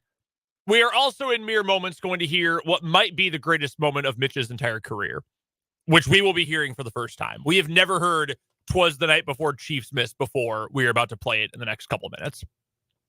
I'm very excited for it, personally. Hell yeah, man. I can't wait. We'll also, in this hour, get to our weekly game picks. We've got our What Is Wrong With You championship for the month. We'll do our semifinals and finalists today. Plus, we've got Matt Derrick joining us for our Chiefs Insider. All that's coming up this hour. We'd love to hear from you as well. Hit us up either on the text line 785-272-9429, or you can drop us a line on YouTube. Our channel is called 580 Sports Talk, just like the name of the show. So you can hop on over, let us know your thoughts and anything we're talking about on the program today. We'll get to our picks momentarily. No Jake, he wins the contest this year in all likelihood. Percentage-wise, there's no way we're catching up. No, we got no chance. 20 games over 500. What the hell, man? Yeah, it's insane. Unbelievable. I hate it. He could have charged like 99 cents for each additional minute. $3.99 for the first minute. 99 cents for each additional minute for Jake's locks of the week. Yeah, for real. $50 season long insider VIP picks. I've been running a tout business. Jake's system for only $19.99 a month. You get insider access. Of course, on Twitter, the handle had to be Jake with a Z. Jake's picks. So we'll get our picks. We got plenty of bowl games to get to, NFL action, our wild card picks for the week coming up in just a moment. But first, we're going to get right to it. I did not know this existed until Britt came into the studio while we were hearing from Patrick Mahomes and said, "Do you want to hear Mitch Holthus's rendition of The Night Before Christmas?" And I said, "What?" And he said, "Mitch did a version of The Night Before Christmas. It's called The Night Before Chiefs Miss. Dan Israel just emailed me about it." And I said, yeah, let's ask Dan. And Dan said, yeah, absolutely. Of course. We have to play this. So we're going to play it. We have never heard this before. I have no idea what. Now, it's still probably going to be G or PG because it's Mitch and he's not going to surprise us with anything like that. No, I don't think so. But I'm excited because I have no idea what we're in store for. So without further ado, on 580 WIBW, the debut edition of Mitch Holthus's reading of "'Twas the Night Before Chiefs Miss."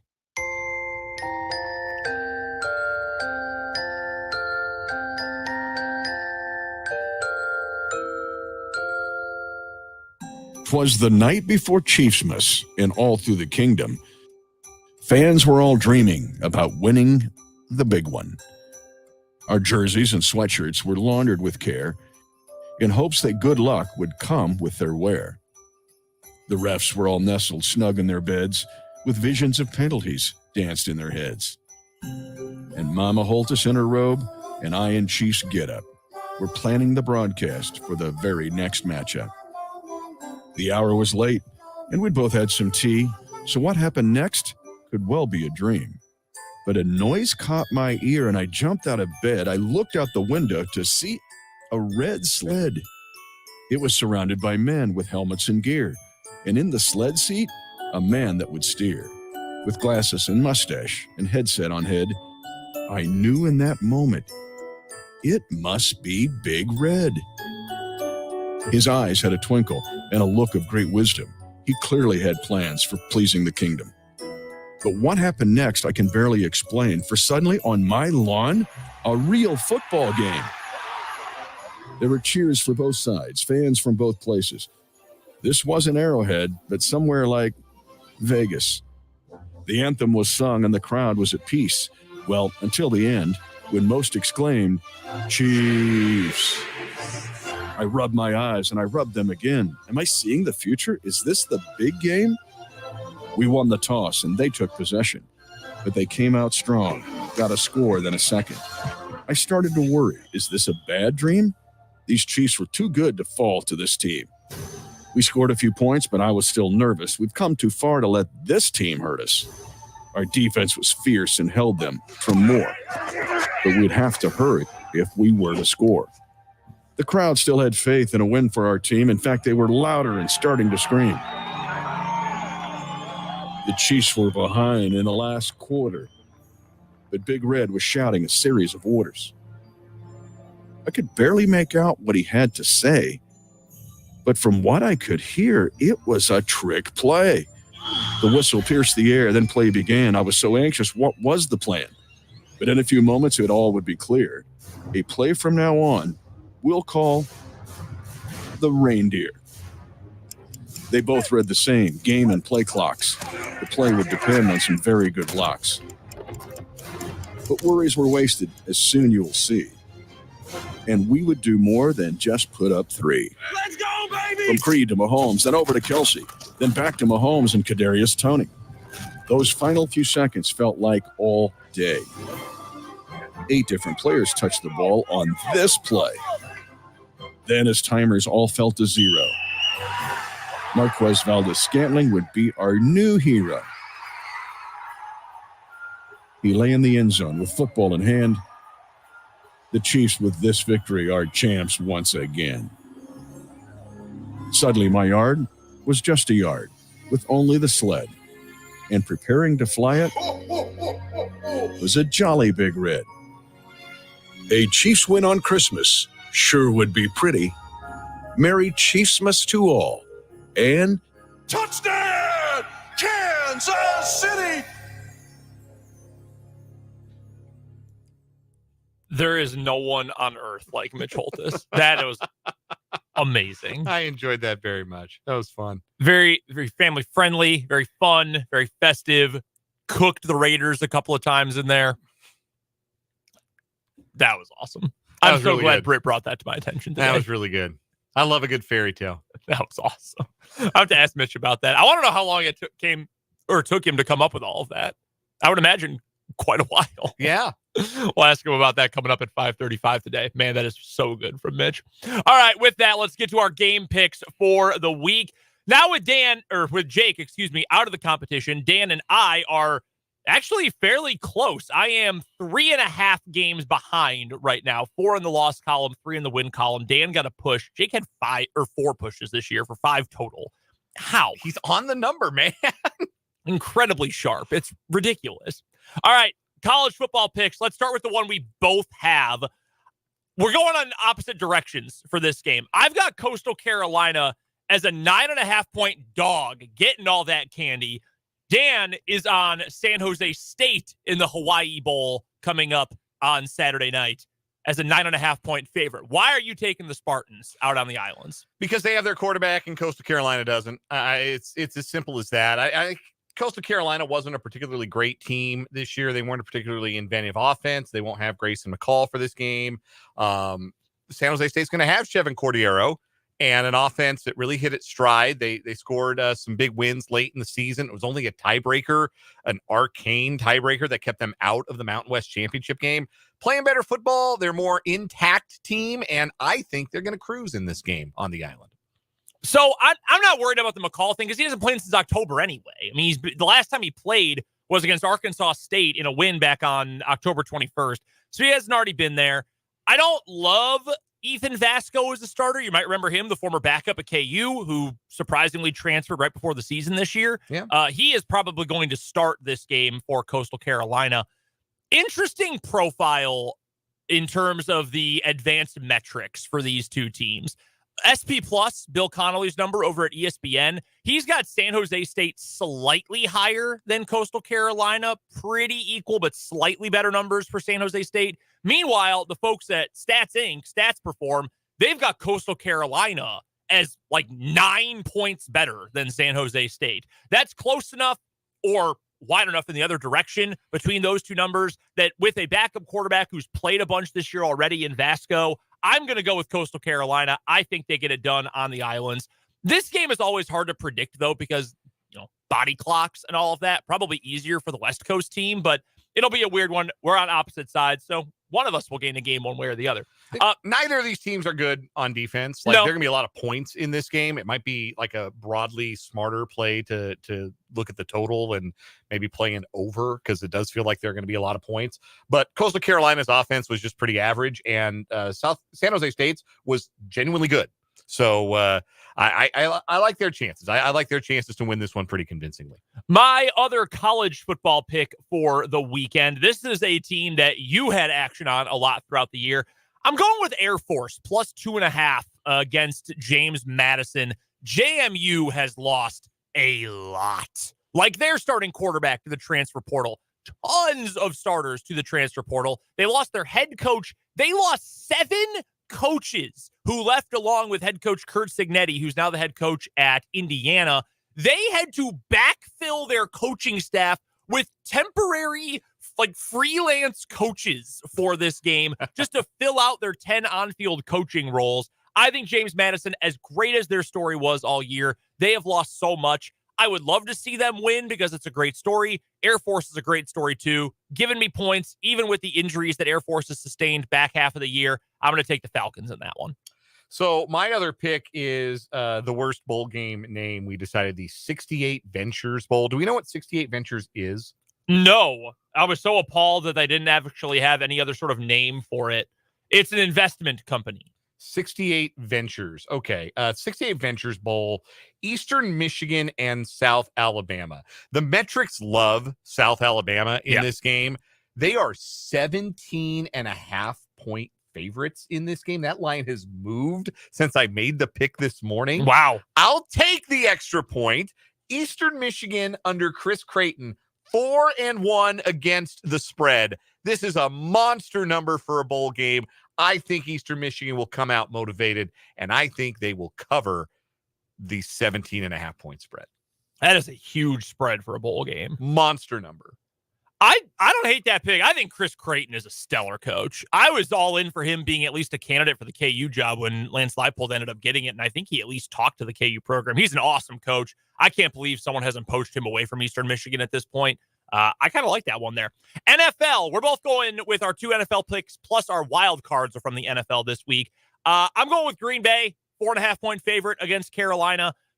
Carolina just picked up a win against a miserable Atlanta team. Green Bay, the defense is just putrid. It sucks. It is grotesque. But the offense has been playing really well as of late. Jordan Love has he looks like the guy right now. Mm-hmm. He's been playing super well. I think Green Bay, even Carolina is so bad, I think even they are Joe Barry proof, which, that's famous last words, but I'll take the Packers on Christmas Eve. And then I've got Denver laying 6.5 against New England. This is a game Denver really needs. I mean, they got to win as much as possible in these final 3 weeks. New England is just, they suck, dude. They are absolute garbage. And the defense for New England, because we've talked a lot about how, well, no, their defense is actually good. They're playing better. The metrics actually indicate that their defense is also falling off in the last couple of weeks. I think if Denver is willing to at least somewhat commit to the run, commit to Javonte Williams, they're going to be okay. They'll end up covering that 6.5. So my picks, these are 2 numbers that on current form for the teams in question, you would wonder why the lines look the way they look. Philadelphia and the Giants on Christmas Day. Eagles have lost 3 straight, appear to be having some issues, maybe some locker room issues. Jalen Hurts calling his teammates out on the carpet a little bit. The Giants have won 3 of their last 4. Philadelphia is an 11.5-point favorite. It feels like that number should be smaller, doesn't it? No, it doesn't. Philadelphia is going to rebound this week, and they are going to squash the Giants. This is a blowout. This is blowout city. This is a big day for Italian Americans between Tommy DeVito on the Giants side and, in remembrance of Dom DeStefano on the Eagles side. Big Dom. Yeah. They're not going to let him on the sideline probably for this one either. Yeah. They should have Big Dom got a lot of camera time on Monday night. Man, this is the biggest day for Italian Americans since St. Joseph's Day. So that's one spread that people think, oh, man, I'm going to jump all over the Giants. No. This is going to be a blowout. This is the return to form game for the Eagles. The other game there where the spread looks funky, Cincinnati looks like they've got a spark with Jake Browning. They're winning football games. They beat Minnesota in dramatic fashion last week. They got a chance to make the playoffs. The Steelers are going the wrong way. They've really struggled. They've turned the reins of the offense over to Mason Rudolph this week, benching Mitch Trubisky. Why is Pittsburgh only a 1.5-point underdog? Let me tell you why. They're at home. They're coached by Mike Tomlin. In these spots historically, they have been very hard to beat. I think Pittsburgh wins that game outright. So I got the Steelers plus 1.5. I like that pick. I'm taking whoever the underdog is in that game. Whoever I'm getting points with, I would take in that game. I think it is going to be ugly. I think it is going to be competitive, but not very pretty football. No Jamar Chase for Cincinnati either. Yes, Jamar Chase is out. That's DJ Reader is out, which I think will allow Pittsburgh to get a little bit of a power running presence going, take some of the heat off of Rudolph. Like, I know the Steeler vibes are terrible, but traditionally, when the vibes look the worst for the Steelers is when they find a way to win a home game. That's fair. That's fair. It's kind of been Mike Tomlin's calling card the last decade or so. Wild card pick. We're both on unders this week. I'm going with Commanders Jets under 37.5, assuming that hasn't moved. The Jets are not good, and no Zach Wilson possibly this week. He's been injured. Zach Wilson is also terrible. We've seen the others. We've seen Trevor Siemian, and they cut Tim Boyle. I don't know if they brought him back to the practice squad or not. Like that team is just miserable. The Commanders are terrible too. I think the Jets defense is going to prevent Sam Howell from throwing for a whole lot of yardage. I think under 37.5 is a fairly safe bet there. Saturday night, Denver, New England, or Sunday night, I should say. Is it Saturday night? Is it Sunday night? No, it's Sunday night. It's Sunday night. It's on NFL Network. It's not on NBC. Oh, yeah. That's part of the NFL Network exclusive game series. That's why it threw me off for a second. But yep, Sunday night game. You're on the spread in Denver, New England. I'm on the total. For old time's sake, give me a Broncos under. The total is 34.5. It's going to be cold. It might be inclement weather. The only thing that gives Denver's defense problems are athletes on like the wide receiver positions. And as evidenced by what Detroit did to them last week, New England doesn't have those guys. New England has like Devontae Parker at 75% capacity right now and a bunch of tight ends and Zeke Elliott, the remains of Zeke Elliott at running back. I don't think New England's going to score a whole lot. I think they'll be lucky to reach double figures. And that should be enough to get me to the under. So under 34.5 in Denver, New England. Those are our picks for the week. And on the other side of this break, we'll pick our monthly champion in What Is Wrong With You after we get through the semifinals first. Plus, Matt Derrick will join us bottom of the hour. It's still coming up here on 580 Sports Talk.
It is time to find our final monthly champion, our December champion in What Is Wrong With You, brought to you by Top City Metal Supply. We'll get through our semifinalists and pick a winner today. Then next week, after we come back, Wednesday and then Friday next week, we will determine our finalists and champion in our What Is Wrong With You tournament of failed champions for 2023. So many good stories we'll get back to coming up next week. But first, it's time to find a December winner. Real quick, a reminder that all of our What Is Wrong With You stories are brought to you by Top City Metal Supply, who cuts the metal you need to your specifications, saving you time, money, and material. So never settle when it comes to your metal with Top City Metal Supply on South Topeka Boulevard, located between Frito-Lay and Forbes Field, right here in the capital city.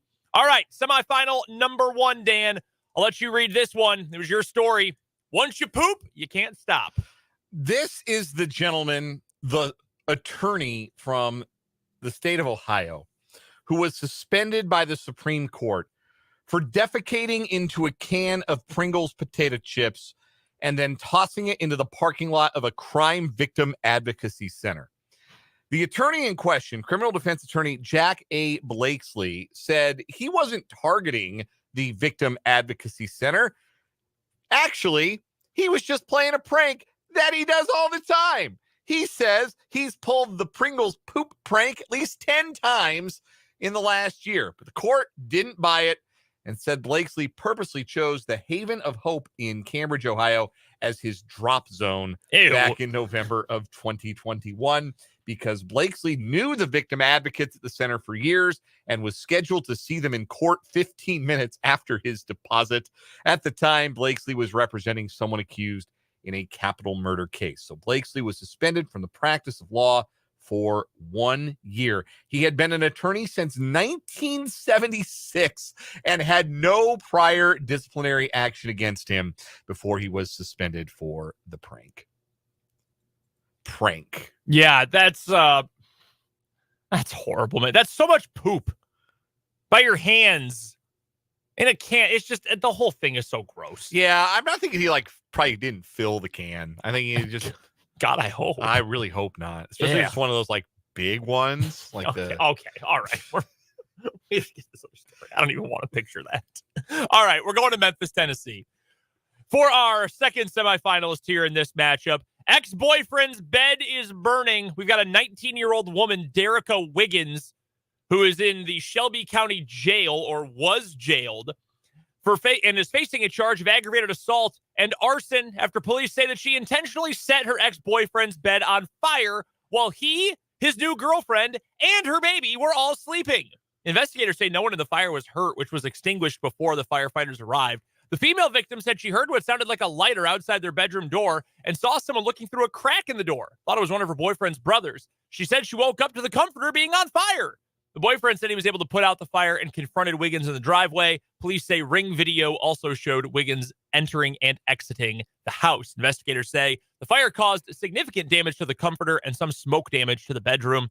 Wiggins is also charged with reckless burning and setting fire to personal property. I would imagine smoke inhalation, not good for a baby either. No, not what you want. No. This person's unhinged. Yes, completely unhinged behavior to do that and to almost cause grievous harm to two entirely unrelated people. Yeah. One for sure, leave the baby out of this, man. I can see, if a relationship ends, maybe you aren't fond of your ex-boyfriend. Maybe you're not fond of his new squeeze. Maybe you don't like her. Maybe she swooped in and took him from you. Maybe you got to step your game up. Maybe that's about you. Maybe it's a you problem.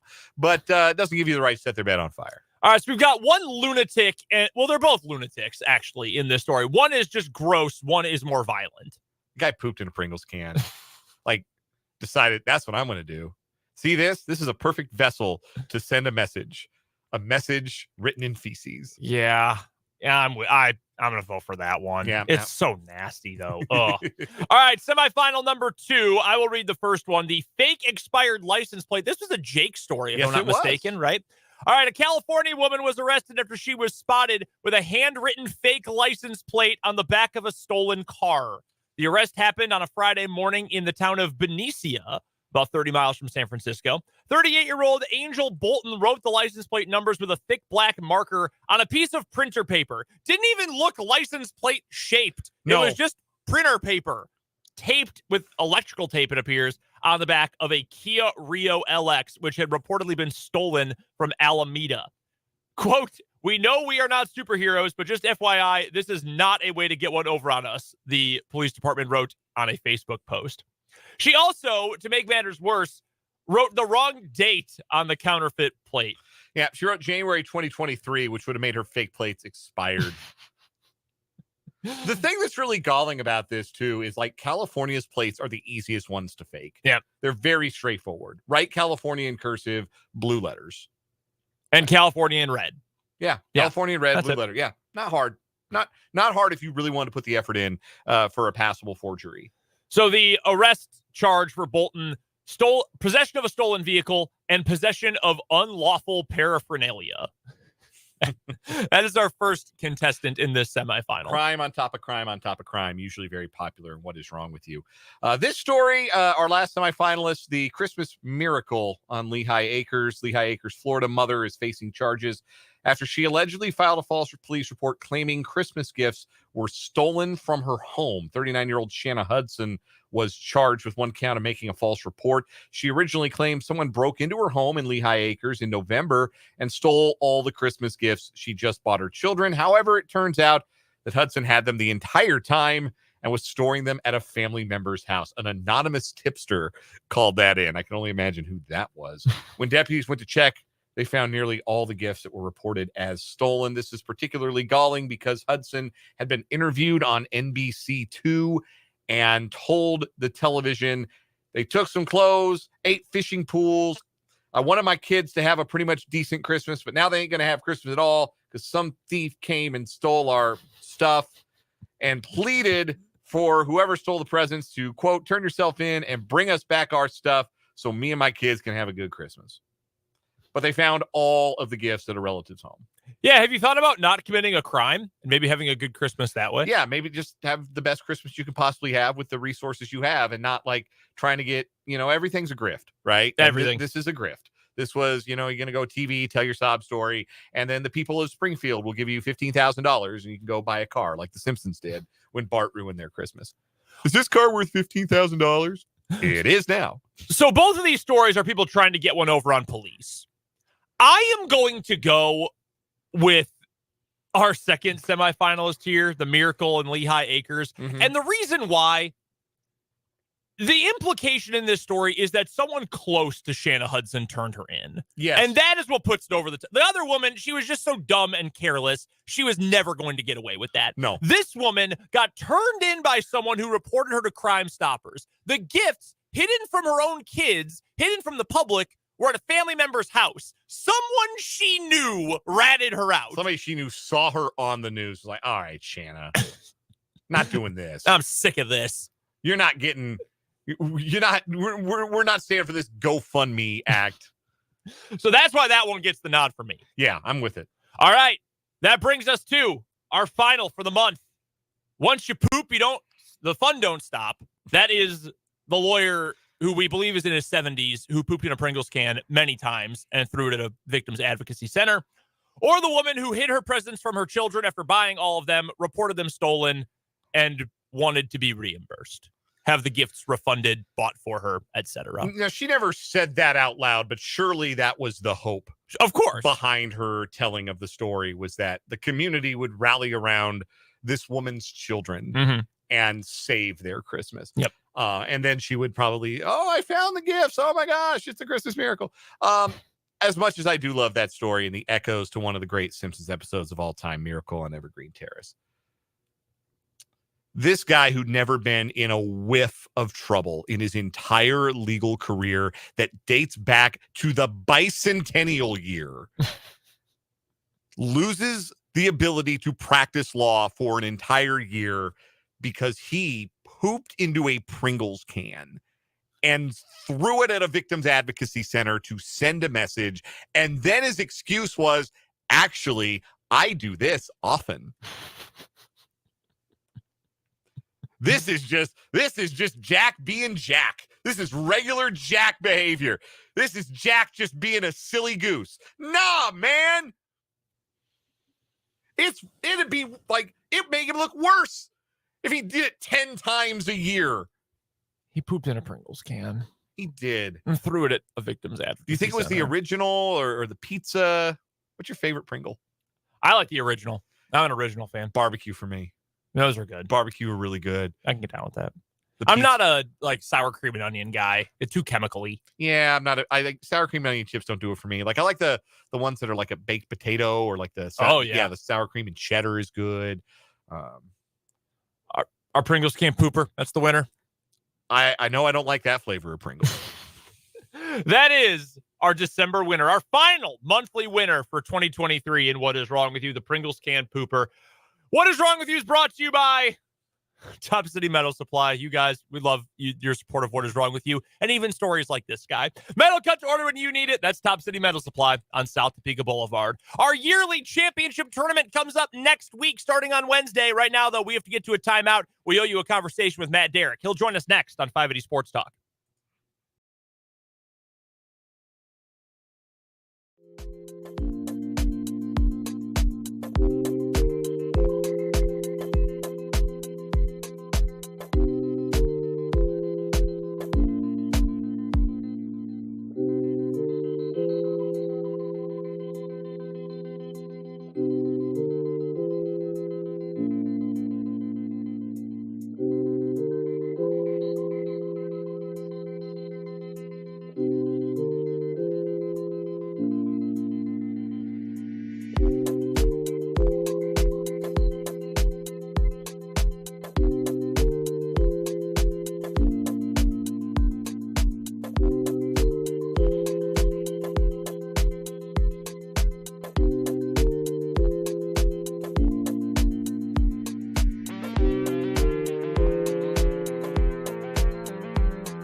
Let's go to Kansas City, where we talk to our good friend Matt Derrick of ChiefsDigest.com. Matt joining us a day earlier than normal since we don't have a show tomorrow, or we'll be off for the Christmas break. You can go find Matt's great work covering the Chiefs at ChiefsDigest.com. You can also, of course, find him on Twitter at Matt Derrick is his handle there. Matt, I've got to ask you, I always ask you this around the holidays. What is the Christmas spread going to look like at Derrick Manor coming up this weekend? Yeah, it's going to be an interesting one because we're kind of, I guess, as a family doing hors d'oeuvres and snacks and things. So not like a full dinner as usual and that kind of thing. So I'm still doing mostly desserts, although I will be making my Aunt Anne's party meatballs. I'll be making some deviled eggs. I made a batch of peanut butter fudge today that came out terrible, so I've got to redo that. But there'll be some Fudge is there'll be some tough. cookies. There'll be some cookies. So yeah, I've got a few busy days of making food ahead of me. Well, I hope it sounds delicious, and I'm sure try two with the peanut butter fudge will work out. So enjoy the holiday, Matt. Very Merry Christmas and Happy Holidays to you and yours, and a big thanks for joining us a couple of times this week. It was good to hear from you yesterday during Jake's farewell, and obviously being flexible with your schedule to join us today. When you look back at the first time, Matt, that the Chiefs played the Raiders earlier this season, what is the number one area you think the Chiefs can take a step forward from that game in this second meeting? And Chiefs obviously won that game 31-17. That's a strong win on the road. But where is one area where you think the Chiefs can really assert their dominance this time around in a way they didn't last time? Yeah, I mean, if this is going to have a dramatically different outcome than the last one, I mean, as far as at least, more lopsided in the Chiefs' favor, it's got to be the start. They've got to come out of the box faster, both offensively and defensively, and I think they will. That was a very weird game in Vegas. It was actually pretty pro-Raiders for once, which you don't seem to see very often in Las Vegas. And they were absolutely the more motivated and energetic team that day. And that's what really set, I think, the Chiefs back. I mean, even defensively, the Raiders came out and set the tempo, set the pace, really controlled things from the very beginning. And it took the Chiefs a while to catch up. But once they did, obviously, they kind of dictated their will, imposed their will on the Raiders. They just have to do that this time from the very beginning. They can't get off to a sluggish start offensively or defensively. You just got to remind the Raiders that it's Christmas Day. They're on the road. They don't want to be there. They would rather be at home, and remind them that they're not a very good team, and you should be able to take care of business. The Chiefs' run defense. It's been the defense overall, we know, has been good over the course of the year. The pass defense has been stellar with the pass rush and how good the corners have been this year. But I was looking at some of the numbers earlier, Matt. We brought this up earlier in the show. Since week 8, the Chiefs are 29th in the league in rush defense EPA per play. So the efficiency number's really not good in that regard. Is that a legitimate problem, or do you think maybe it's just a temporary dip in that regard? Well, I mean, I think the one thing you'd probably point to and think immediately as the cause would be playing without Nick Bolton the majority of that time. And I think that probably is a pretty big cause of it. Now, I would say that even then, the Chiefs have been, I think that's one area where they have been inconsistent at times, and sometimes it's really just been at the point of attack. There have been some holes from time to time, and I think there even could be with the current defense. I mean, do we know the Chiefs are going to miss Brian Cook extensive periods of time, and it's not just in the passing game. He's just, I think, in the run defense as well. I think you got to feel with Bolton back that things are going to be shored up a little bit more in the middle.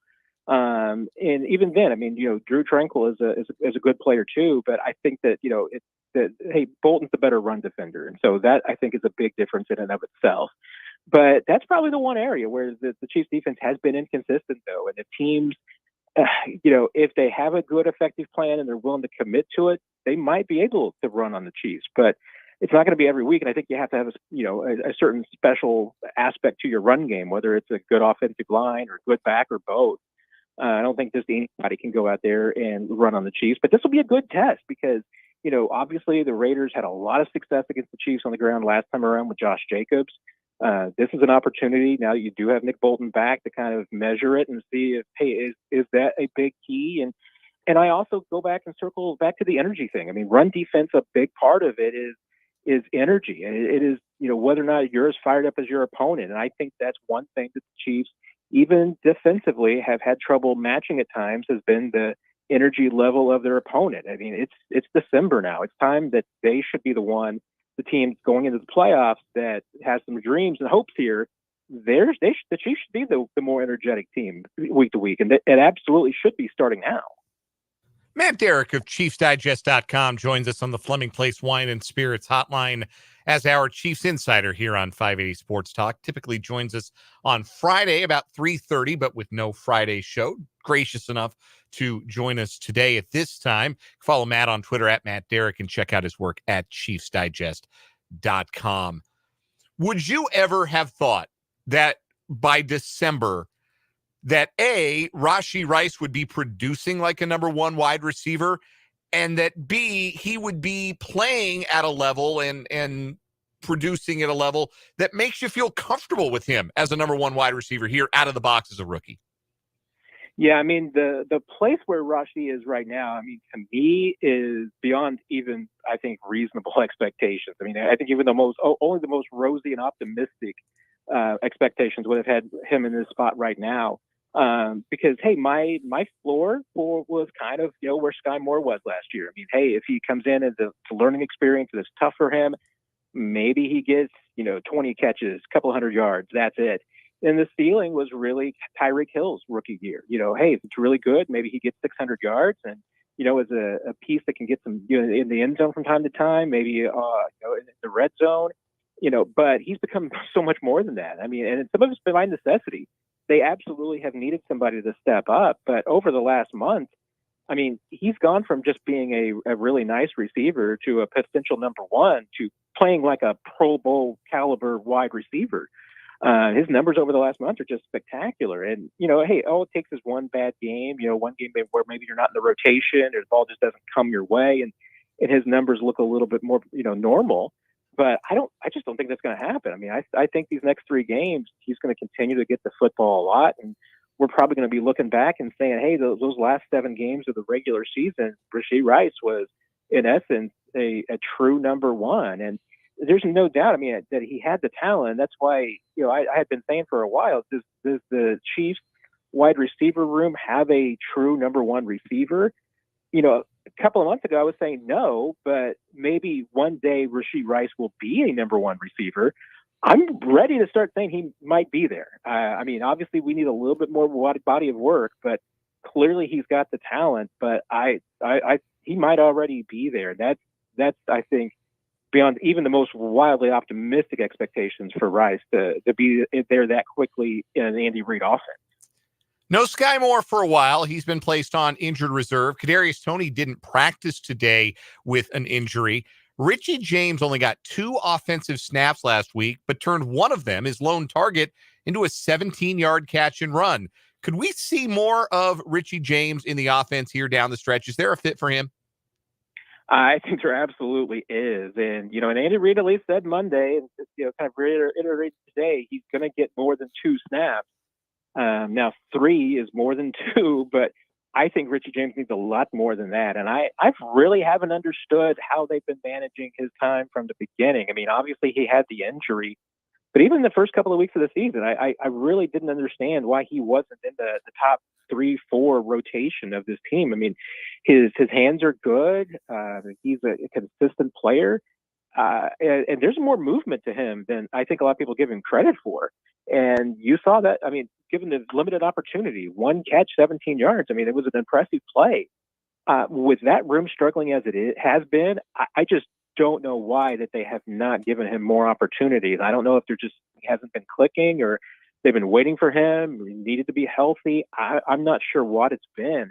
But I think you need to see more of Richie James, and I would be very surprised if you did see more of him that it didn't translate into some production. I mean, I'm not expecting him to go out there and be a 100-yard receiver, but is he a guy that gives you 30 snaps and maybe can give you 6 catches, 60 yards, maybe a touchdown every other week or so?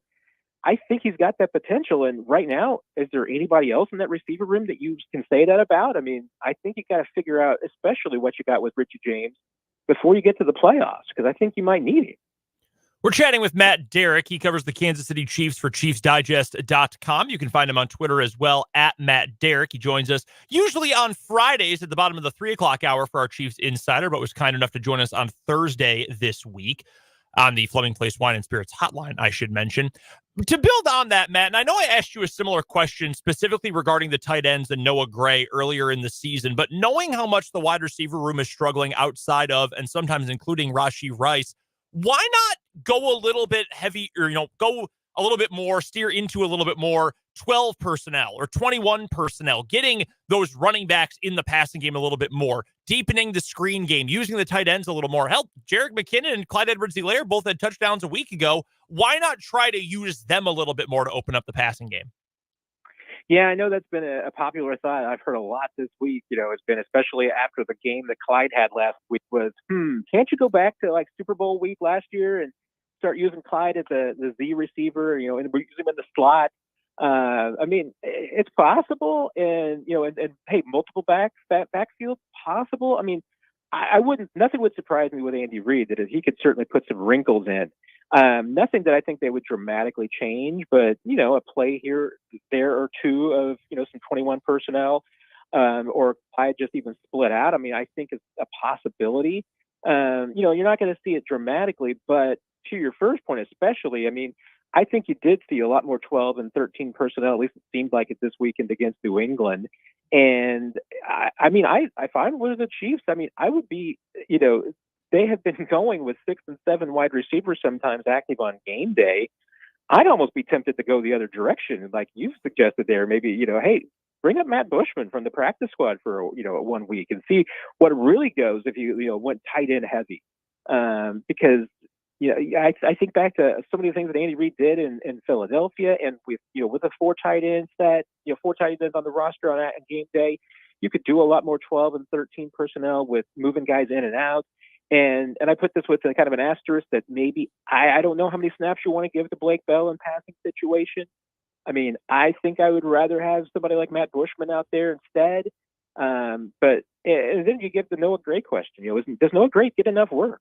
It seems like that whenever he's on the field, unless it's something specifically put in for that week, like in the opening script, that play early to him on Sunday against the Patriots is a good example. I mean, unless it's something like that, you really don't see a whole lot baked into the game plan for Noah Gray. Maybe he does need something. Maybe he needs more than a handful of targets, because Noah Gray, I mean, his career high for catches is 3, and he's done that a few times.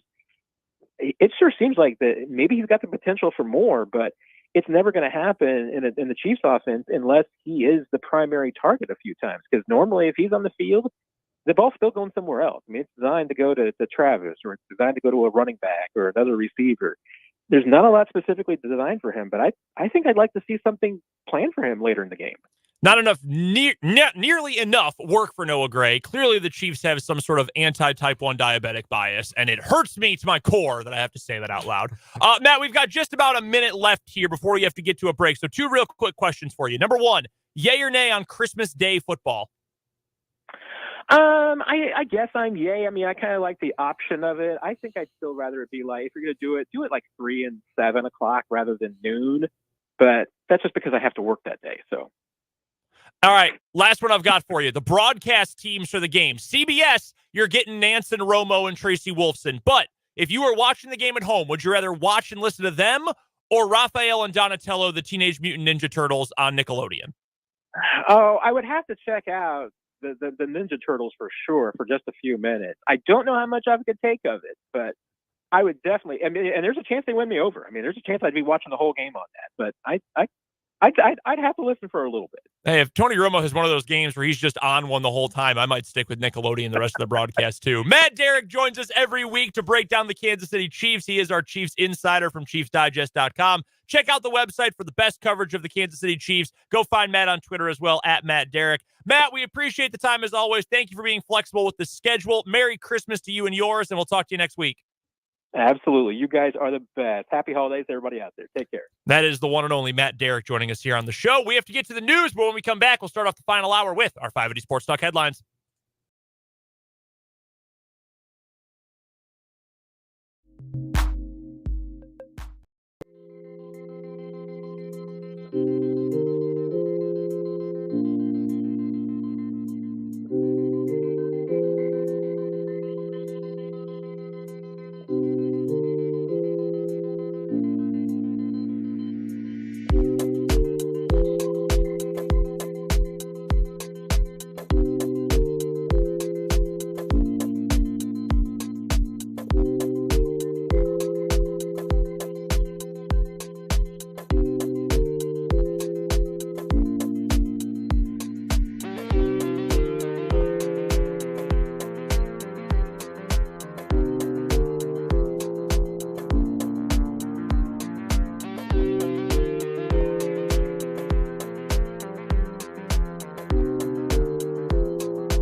on 580 Sports Talk on this Thursday afternoon. Brendan Dworzinski and Dan Lucero here with you.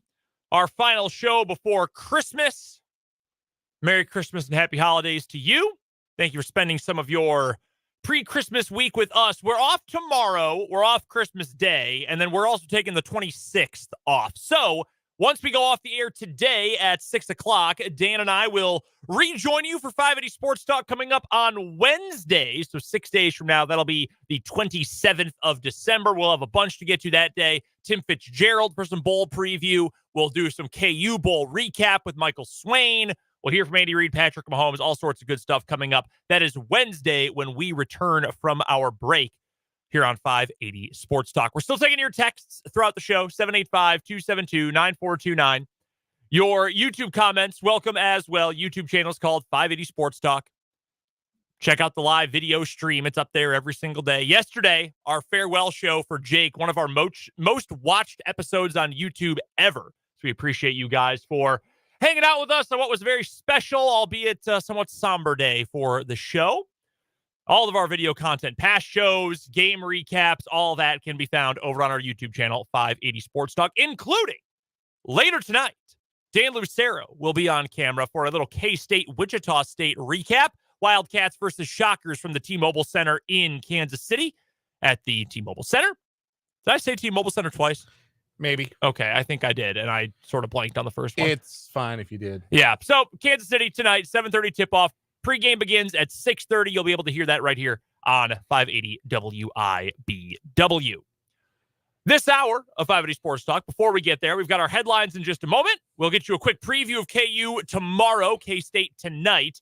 And we'll talk to the voice of the Chiefs, Mitch Holthus.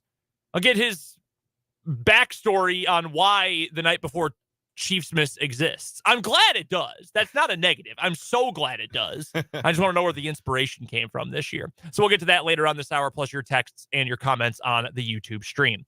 Let's dive right in, though. It is time for today's 580 Sports Talk headlines. And the first one, I told Jake yesterday we had a quick realignment story for him, one more for the road. Well, guess what? First show in the post-Jake era, we've got more realignment stories. It never ends. And this one has made me mad. I am mad about this one, Dan.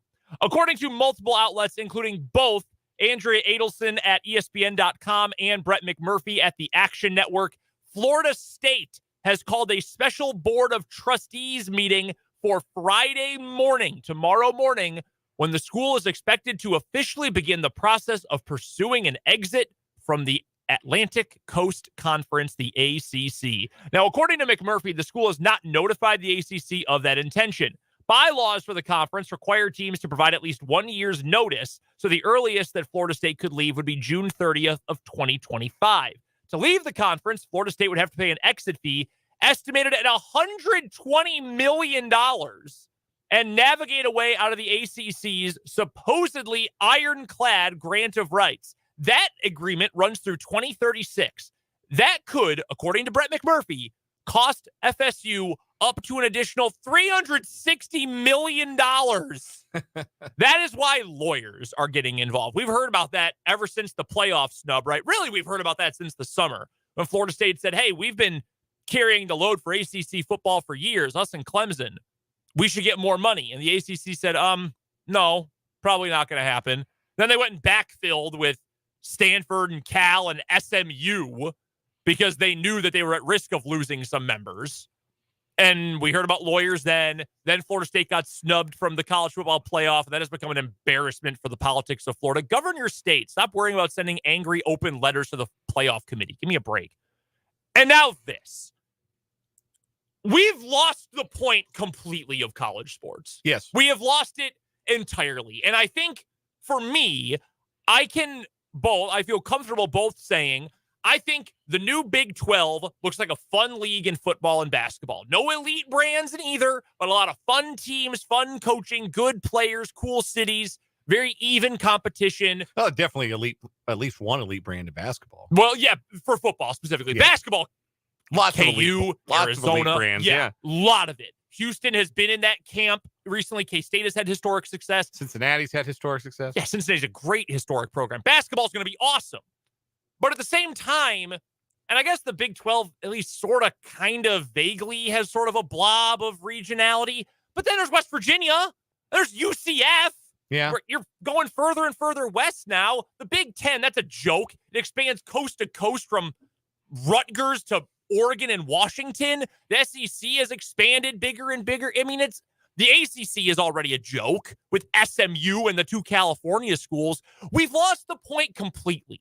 And now we're going to get lawyers for Florida State getting paid all-time numbers. I mean, this is going to be Wilt numbers for the ACC lawyers. Billable hours national championship. Yes. Hang that banner. Absolutely. To try to legally finagle their way out of this grant of rights in this contract.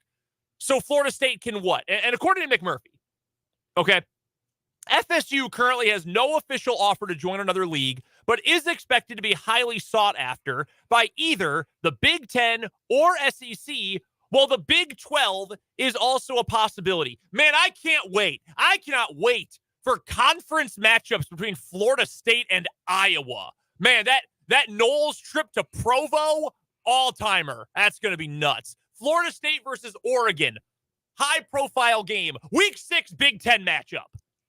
What are we doing? What is the point? You know what we're doing. I mean, I know it's about the money. It's about consolidating it. It's about TV product for ESPN and Fox. I understand that, but it's like I said when Florida State got locked out of the college football playoff in the first place.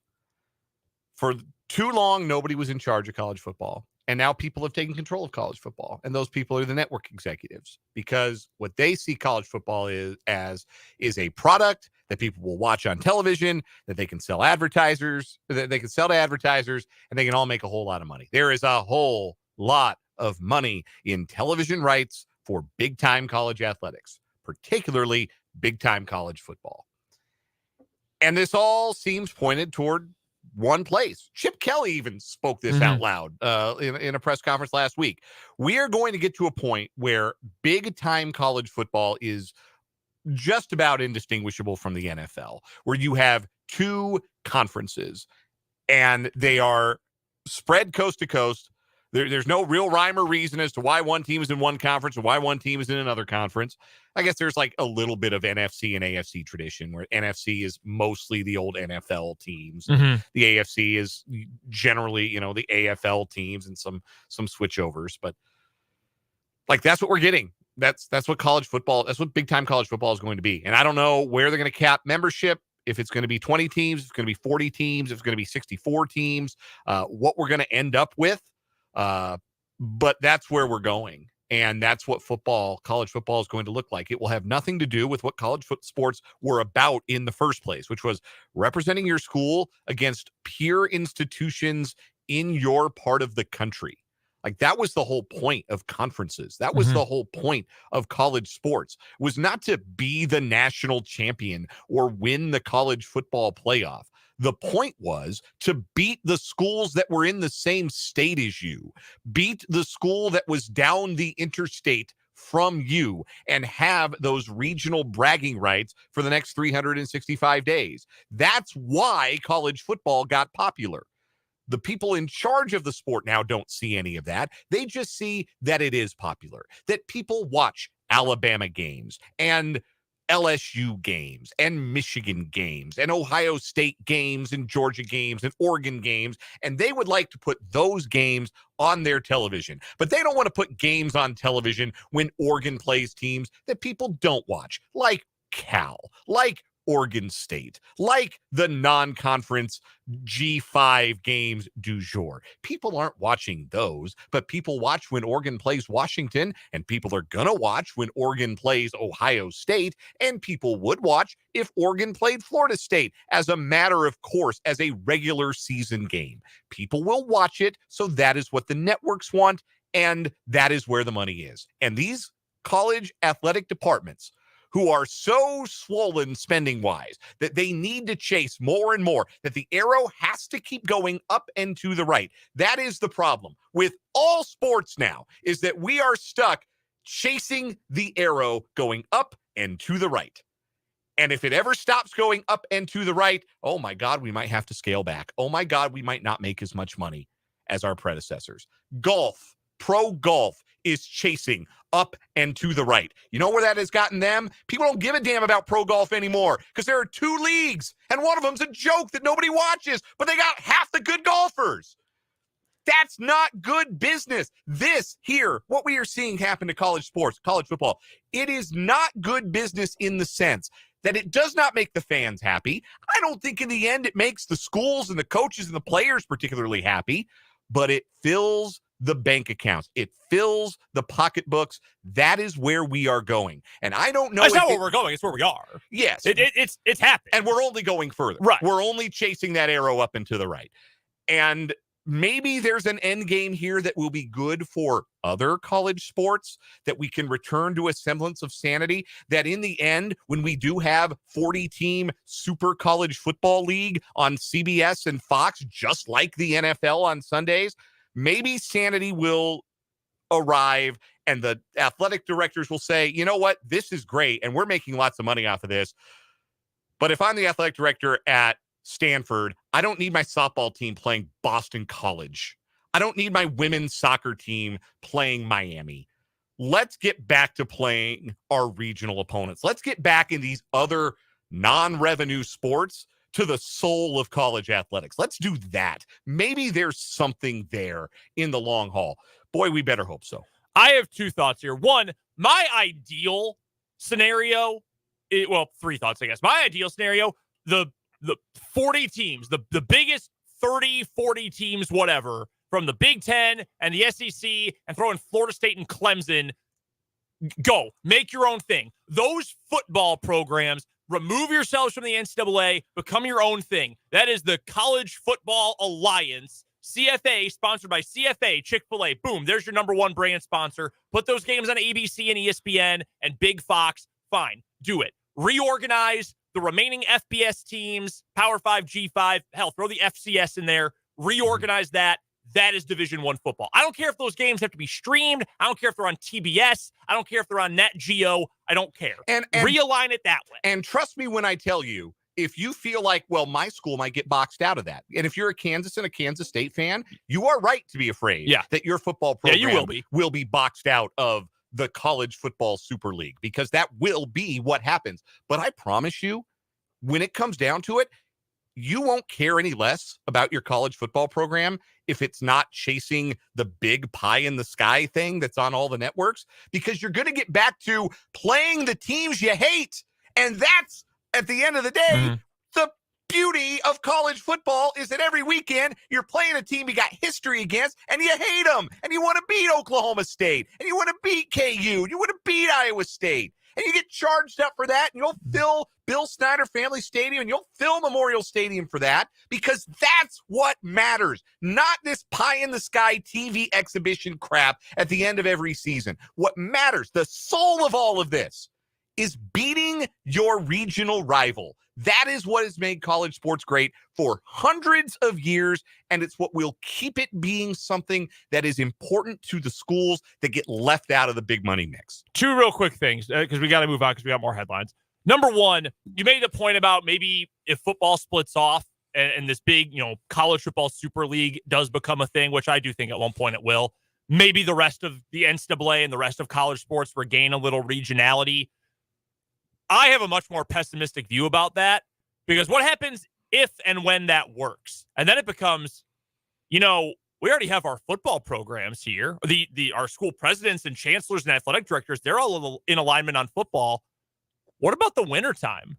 We see how much money we make from March Madness. Yeah. What if we have our own March Madness with no St. Peter's, though? We don't want Kentucky getting embarrassed by St. Peter's. Mm-hmm. We don't want a Fairleigh Dickinson screwing things up for a Big Ten team. No. Just us. We're going to keep the money. No losses are embarrassing because we're the cock of the walk. That's my big fear, because losing March Madness as it is, that legitimately would kill college sports to a major degree for me, because that is such an important part, frankly, of sports in the American experience. Yes, it's such an iconic tournament and tradition and experience.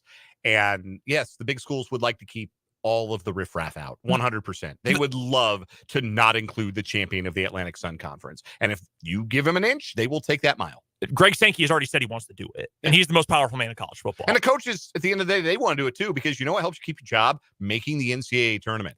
If you win 20 games at Oklahoma State, just to use an example, you win 20 games there and you get left out of the tournament because they got to take the champion of the MAC. Nah, man. Let's just do our own thing. And that's where it'll go. The only other argument I do not want to hear, and I hear this all the time, people who for some reason are caping for like Jimmy Pitaro and ESPN and Disney bigwigs or Fox bigwigs, like, well, you're still going to watch. Do you like laugh and giggle when someone jingles keys in front of your face? Like, that's not the point. You're completely missing the entire point of the argument when you respond to me like that. It's not about that. Because, we could get Florida State, Oregon. Isn't that cool? Yeah. Well, guess what? There's always a bad team. There's no such thing as Super League. We got 30 teams. They're all going 10-2. That's not how math works, guys. No. At some point, Florida State, they're the bottom feeder. At some point, Oregon, or, any team that's not Ohio State and Alabama, essentially, someone's going to be the bottom feeder. And the teams that have a toehold in the Power 2 right now, if they think they're safe, they got another thing coming. You think Vanderbilt's sticking around in a college football Super League? Especially if APR doesn't matter anymore. You think somebody's going to bat for Rutgers to stay attached to this, or Maryland? No. You're going to cast those programs aside too. It's all bad. Completely lost the point. It's all bad. I hope you enjoyed this last college football season because it's never going to look the same again. My first headline, Major League Baseball's competition committee has approved several rule changes for 2024. The pitch clock went over so well that they decided they needed to shorten it again. They have subtracted 2 seconds from the pitch timer with men on base from 20 to 18 seconds. They've also widened the runner's lane to first. They have subtracted the number of mound visits each team gets per game from 5 to 4. And they've done some other procedural things as well. This is not going over well with the Players Association. They all voted no on this. The players, even the Players Association, the union, and President Tony Clark. Yes, that's the same Tony Clark who played for the Detroit Tigers back in the day. Big switch hitting, slugging first baseman. They all said that they would like to see more data collected. They have some concerns, which I think are fairly considered concerns about the pitch clock, maybe leading to more pitcher injuries. As pitchers work faster, they don't get a chance to kind of regenerate, so to speak, when they try to throw at max effort. Of course, the solution is, maybe don't throw a max effort all the time, and then you'll get more balls in play, and then you'll get an even better game, and we'll get there eventually, maybe. But the Players Association voted no on this, but they are outnumbered on the competition committee board by MLB executives, and the MLB executives all want this. So this is going to pass. Yeah, it is. It's usually not great when all the players say, hey, no, this is bad. We don't want this. Not usually exactly what you want. You already cut game times by 24 minutes. That was the big battle, and they won it. I don't know why they're going to bat for 2 extra seconds per pitch. Like, I don't know. Why do they want to go to war on this? That's baseball, man. That's what Big B baseball has been doing for years. Why are these the hills you want to die on? Reducing the number of mound visits, I don't have a problem with. It feels like most teams already don't take 5, so I don't really have an issue with that. That's whatever. The rule about if you warm up to begin an inning, you have to face at least one batter. The biggest thing there is, why did that have to be a rule? Yeah. Like, where did that even come from? It happened 24 times last year that a pitcher started his warm-up, and then when the next batter was announced, they were taken out of the game. And this is like a tactical thing, right? Like, you got a right-handed pitcher warming up, a right-handed reliever to start the 7th inning, and then they announce the pinch hitter, a left-hander, and then you go to the bullpen for your left-hander. So just, you're going to have to anticipate. You're going to have to think a couple moves ahead and think about who you want to face the next inning's hitters. That happened, Dan. If you're saying it happened 24 times all year, less than 1% of games that happened. But it added 3 minutes of dead time. So stupid. That's the dumb hill to die on. Like 3 minutes. If the game is interesting, that's fine. Yeah. Who cares about 3 minutes if the game is actually interesting to watch and listen to? Oh my goodness. One other thing on baseball. There was a story today over at ESPN, this is from Alden Gonzalez, about how the uncertainty with TV contracts for a lot of Major League Baseball teams is leading a lot of teams to be more conservative with the way they're spending this offseason. And there are a number of teams that this applies to. Pretty much every team that has a deal with Diamond Sports Group, the people who run Bally. And we've been all over this from the very beginning. This is a mess. It's bad for the teams, et cetera. We've covered all the bases. The most egregious examples of teams who are doing this are Diamond Sports / Bally teams, or former Diamond Sports teams like the Padres, who've shed payroll by cutting Juan Soto, and they're letting all their pitching free agents go. The Guardians want to trade their 2 best pitchers. The Rangers haven't spent any money following their world championship. The Twins won a playoff series, first time, won a game in the playoffs for the first time in 21 years.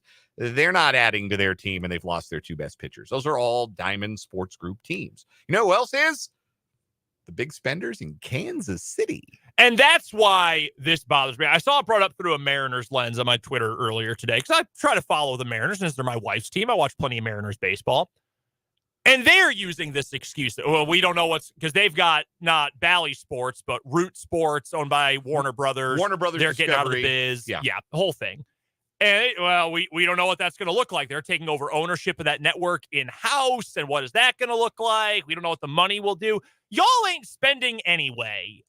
Y'all already didn't try and didn't spend big for free agents. And now, well, TV issues. You're doing the same thing you've always done. It's just an excuse. Yes. If the Royals can spend, you can spend in Seattle or in Minneapolis or in Cleveland or wherever else. I know you can do it.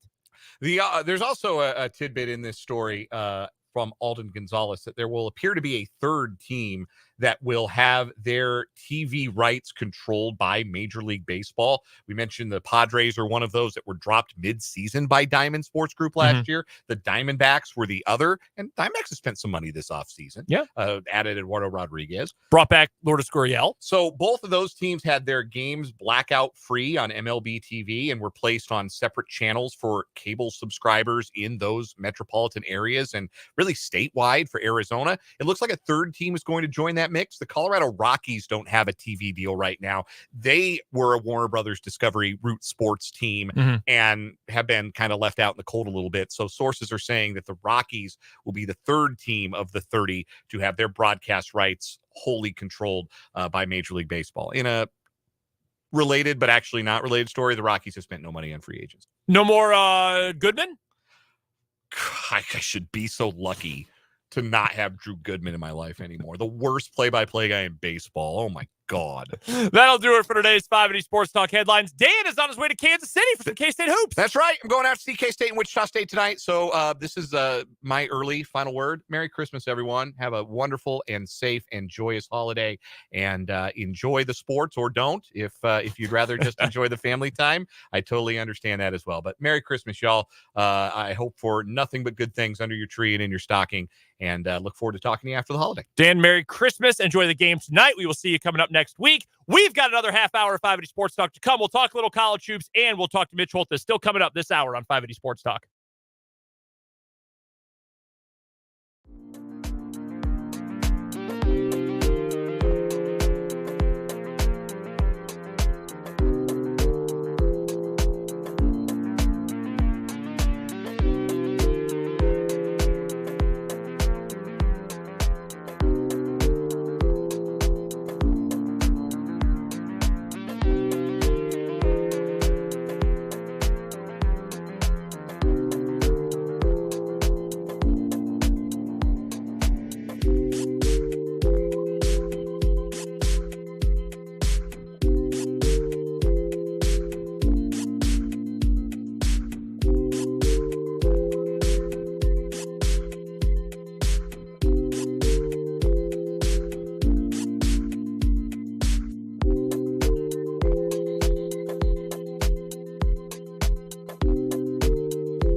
9:31 on 580 Sports Talk. Brendan Dworzinski here with you, riding solo for the rest of the show today. Dan's on his way to Kansas City and T-Mobile Center for some K-State hoops tonight, taking on Wichita State. KU is in action coming up tomorrow, taking on the Bulldogs of Yale. Wanted to get to some college hoops real quick before we talk to Mitch Holthus, the voice of the Chiefs. K-State tonight, I like the Cats in this game against Wichita State. Been a little bit of a layoff for the Wildcats here, a little longer than your normal mid-season turnaround between games. That was an ugly one against Nebraska. I don't think there's any denying that. We talked about it on Monday's show, the fact that they scored 12 points and a half, man. That is gross. That is ugly. I do not think K-State will shoot nearly that poorly in this game coming up. I think Arthur Kaluma will certainly be better. I'm going to take Kansas State to bounce back. This is an improved Wichita State team in their first year under Paul Mills as their new head coach. Much different roster. I do like K-State to get the win. I think it'll be a competitive game. I haven't checked what the spread is. I do like K-State to come away with the win, though, in Kansas City. This will be one of back-to-back games for Wichita State at the T-Mobile Center. Their next game coming up on the 30th of December, they'll play KU. Jayhawks are in action tomorrow taking on Yale. We mentioned earlier, Yale is not a bad team out of the Ivy League. They currently come in, they're ranked 107 in KenPom, which for an Ivy League team is really good. That is the second highest mark of any team from the Ivies this year. The highest one is Princeton, which is in the top 50. That's kind of crazy. I'm going to take KU, though. It's going to be the same story as ever, man. I'm sure Yale is going to be able to make it difficult on KU. No depth, top of the rotation, certainly better than what Yale's got. Give me the Bill Self team. Give me KU at home. This game, usually this time of year game, kind of a sleepy one for the Jayhawks. It certainly was last year against an Ivy League team in Harvard. I hope KU comes out juiced up. I'll take the Jayhawks to win. I will take K-State to win. So the two high major programs both get victories coming up tonight and tomorrow night. Let's get to a timeout. Let's get to Mitch Holthus. The voice of the Chiefs will join us right after this on 580 Sports Talk.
As we get near the end of our final 580 Sports Talk prior to Christmas, it is time to round things out with our favorite segment of the week. It is our weekly conversation with the voice of the Kansas City Chiefs, Mitch Holthus, brought to you by both Hy-Vee and Azura Credit Union. It'll be Chiefs versus Raiders, noon on Christmas Day. You'll be able to catch the game, of course, right here on your home for the Chiefs in Northeast Kansas, 580 WIBW on the Chiefs Radio Network. Mitch, good to hear from you, my friend. A very merry early Christmas and happy holidays to you and yours.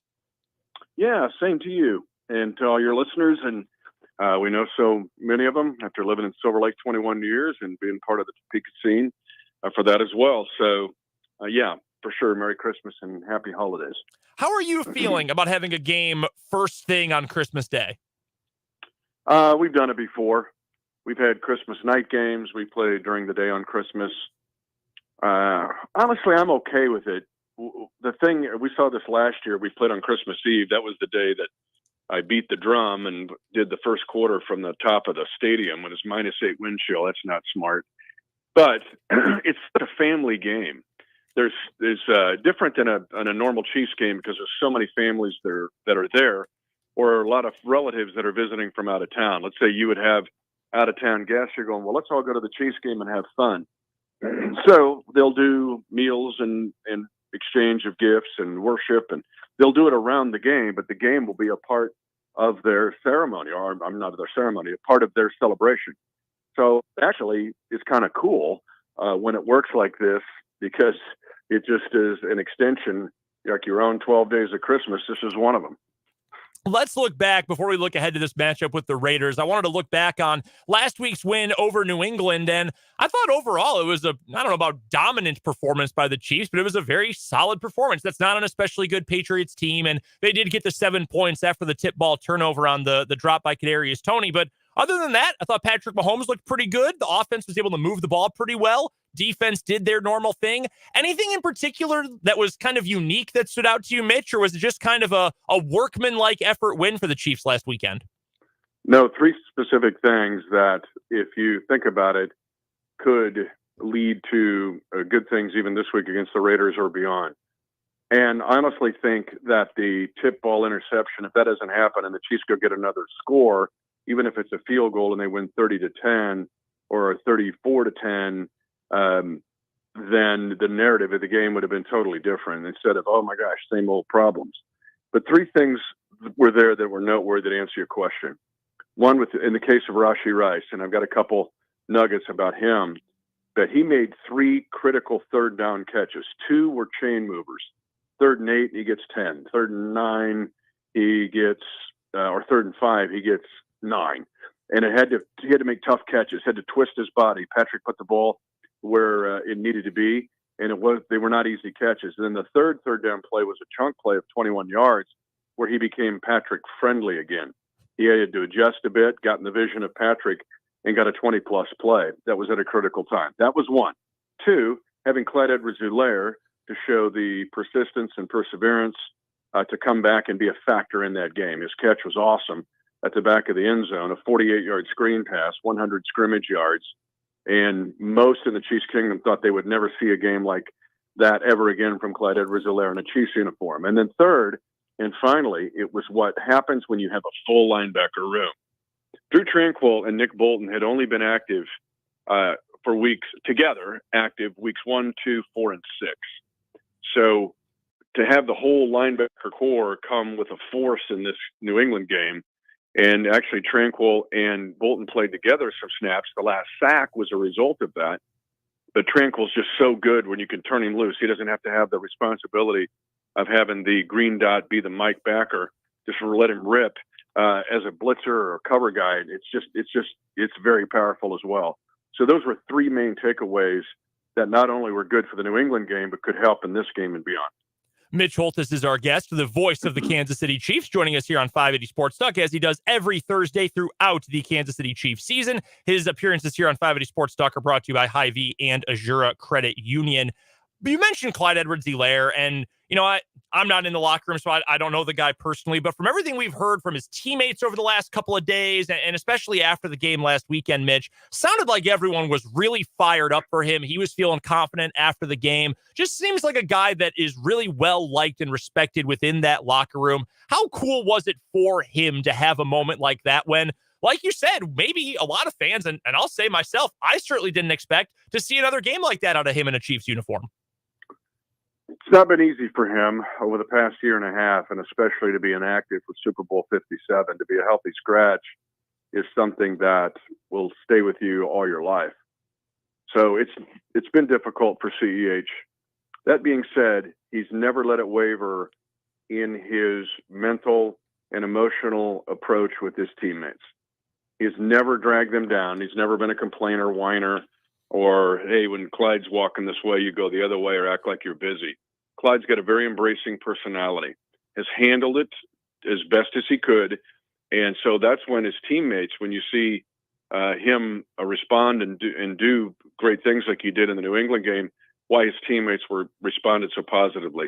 They know it's been difficult, and they know he's kept his head up, and he's remained a positive energy giver instead of the opposite. We've talked a lot on this show, and Dan has brought it up a number of times. I've mentioned it. In fact, I mentioned it earlier today. The Chiefs screen game. We know how good Andy Reid is at drawing up screens. He's the best in the business, if not the best all time, in drawing up these crafty, effective, filled with window dressing that also serves another purpose kind of screenplays. But it sort of feels to me, and I would love to know if you've got data to disprove this, Mitch, it sort of feels like the Chiefs haven't used a lot of that over the course of the year. But then in this game against New England, well, you have the big play to Clyde with that little screen pass. It's perfectly blocked. I joked earlier in the week, should have given the receiving yards there to Trey Smith because there was nobody out in front of him leading the way on that big gain for Edwards-Helaire. Do you think that might be something we're going to see a little bit more of as we get down in the final games of the regular season and into the playoffs?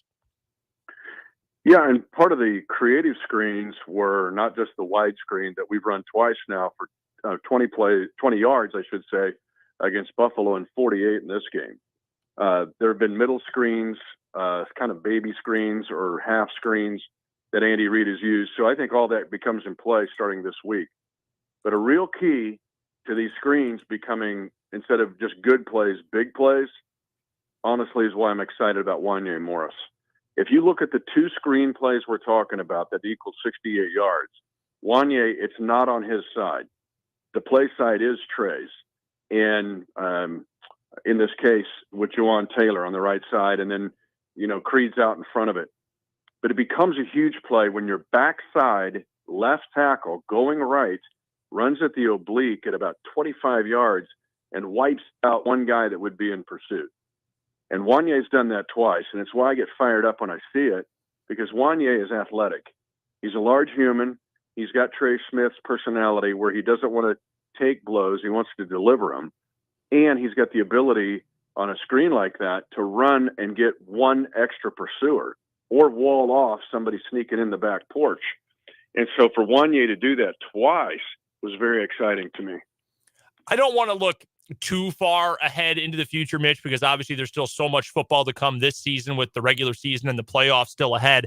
But for Wanya Morris to not just get some playing time with Donovan Smith still recovering from that neck injury, but to be playing pretty well for what he's been asked to do so far, how important is that for the future projection for the Chiefs offense and for this offensive line, knowing that at least in a small sample size, it looks like he's a guy who can be an anchor on the edge of that offensive line?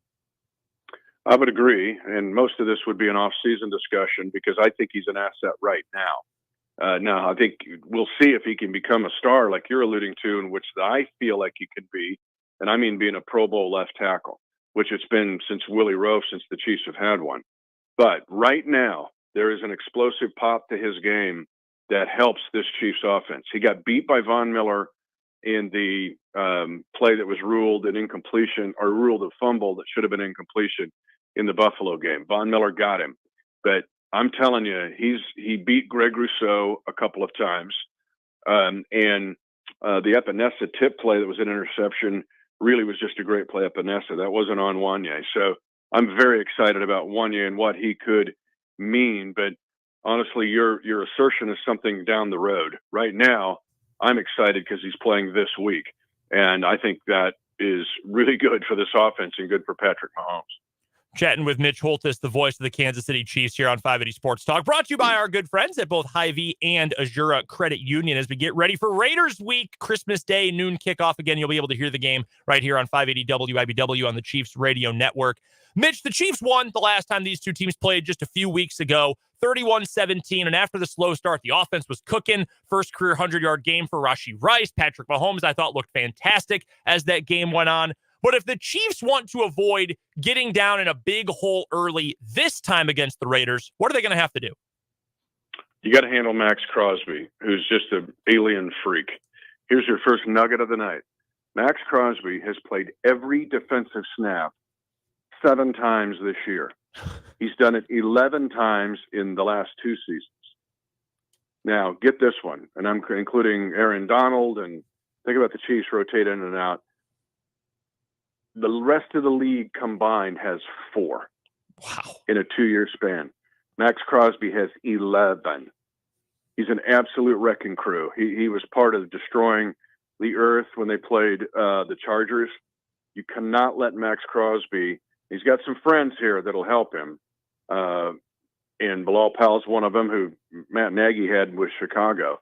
But Max Crosby is the catalyst. And Max Crosby will defend the run. He'll defend the pass.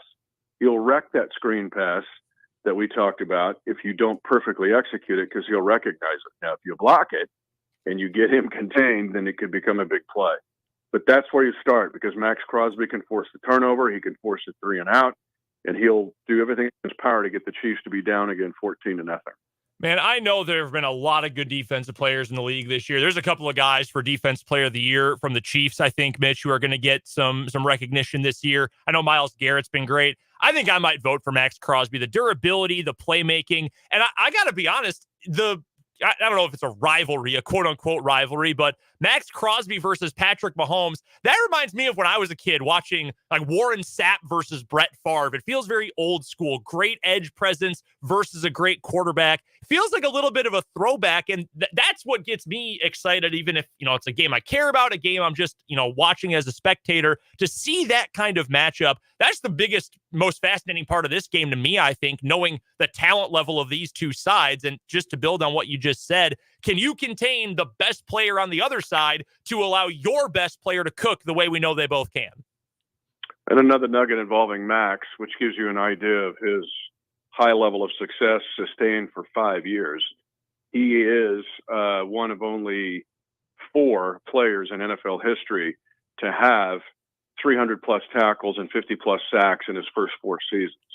The other 3 are DeMarcus Ware, J.J. Watt, and Khalil Mack. Jeez. So that's the company that Max Crosby is in. And again, he can get you behind 14-0 almost by himself. All right, Mitch, before we go, I got to ask about the offense. And I want to ask you about Kadarius Toney. And I know Kadarius has come up a bunch. I mentioned him a little bit earlier. And we have very much as a group on this show come to the conclusion we still think this Chiefs offense can be at its best when Kadarius Toney is making plays, because he is so explosive when he gets the ball in his hands. Hey, I mean, Andy Reid has talked about that already, that as long as he catches the ball, when he's in space, he's as dynamic as anyone the Chiefs have, and, to a level few players are in the NFL. The problem has just been holding onto the ball, not having it, bounce off his hands or get tipped up into the air for an interception. That's happened a couple times this year. What is the level of trust right now in that building in Kadarius Toney? We know the players have expressed it. We know Coach Reid has expressed it. What do you think that confidence and trust level is right now in number 19? Well, now the mistakes become magnified, and that play didn't cost the Chiefs the game last week, but we all know about the offside penalty and losing the Detroit game on a very similar play to what happened in New England. But we're now sitting on December the 21st. About a month ago or 3 weeks ago, when I was on with you, I talked about the formation of the Chiefs triangle, which was Isaiah Pacheco, Travis Kelce, and Rashee Rice. Well, Pacheco's injury kind of stunted that growth. You're gonna get my answer here.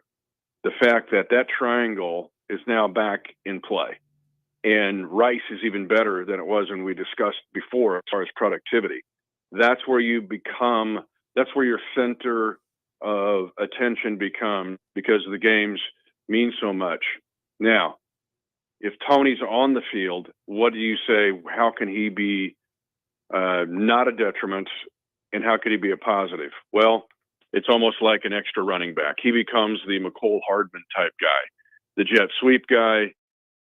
If you run a pattern to him, maybe to the outside, because although it was an outside route against Detroit, started in the middle, but you start to realize what plays can Kadarius be positively and a plus for us. But it does not become your main focus of your offense. That's going to be your triangle.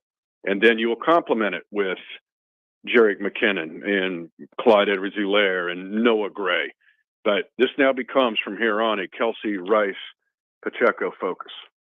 Mitch Holthus is the voice of the Kansas City Chiefs. You'll be able to hear him coming up noon kickoff on Monday, Christmas Day Monday, for Chiefs versus Raiders here on 580 WIBW. He joins us every Thursday during the Chiefs season to talk all things Kansas City Chiefs. Brought to you by Hy-Vee and Azure Credit Union. Mitch, as always, thank you for the time. A very Merry Christmas to you and your family. Happy holidays. And one quick note before you go. We listened earlier today, top of the 4 o'clock hour, to 'Twas the Night Before Chiefs Miss. Perfect. 10 out of 10. We loved it. The listeners loved it. It was absolutely beautiful.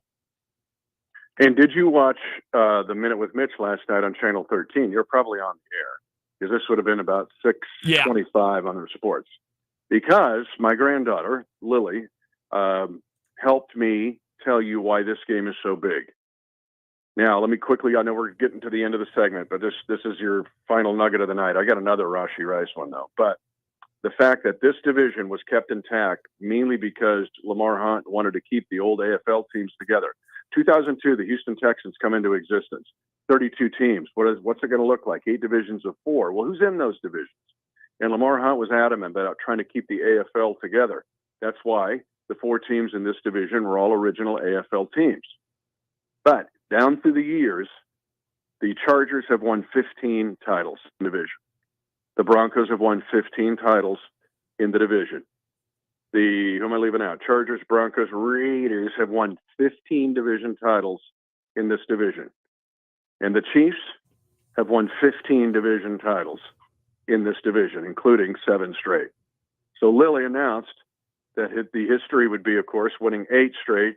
His second NFL history would break the 6-decade-plus tie of 15, 15, 15, and 15, which is pretty crazy when you think about the National Football League and prior to that, the American Football League.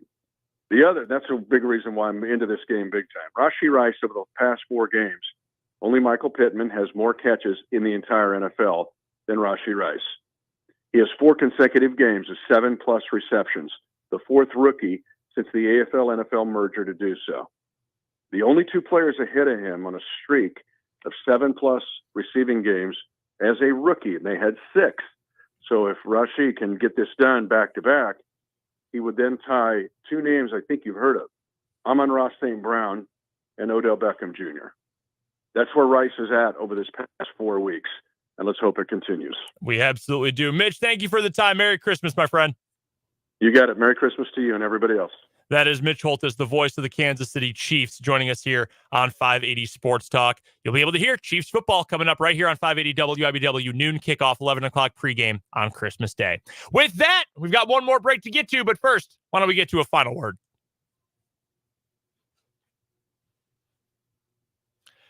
And to wrap this one up, I just want to say thank you and a very Merry Christmas, a very happy holidays to you and yours. No, not everybody is celebrating Christmas. If you are, well, then a Merry Christmas to you, whether it's, reason for the season stuff, a little more secular, however you want to celebrate it. We just hope that you are able to have a fun, celebratory, happy time enjoying the holiday season. If you're not celebrating, then hopefully you at least get a few days off and get a chance to relax. Been an emotional week for us here on the show. I know for a lot of you as well, with Jake saying goodbye to us on yesterday's show. We appreciate you sticking around with us, hanging out with us, and spending some of your hard-earned free time to listen to us here on 580 Sports Talk. We will be back coming up on Wednesday next week. Dan and I are going to take a few days off for the Christmas holiday, so we're off tomorrow. We are off on Monday for Christmas Day and the 26th as well, but we've got a ton to get to when we rejoin you coming up on December 27th. So Merry Christmas to you, your family, your friends. May God bless you, and enjoy these next few days. Hopefully, just able to relax, open some gifts, spend time with your loved ones,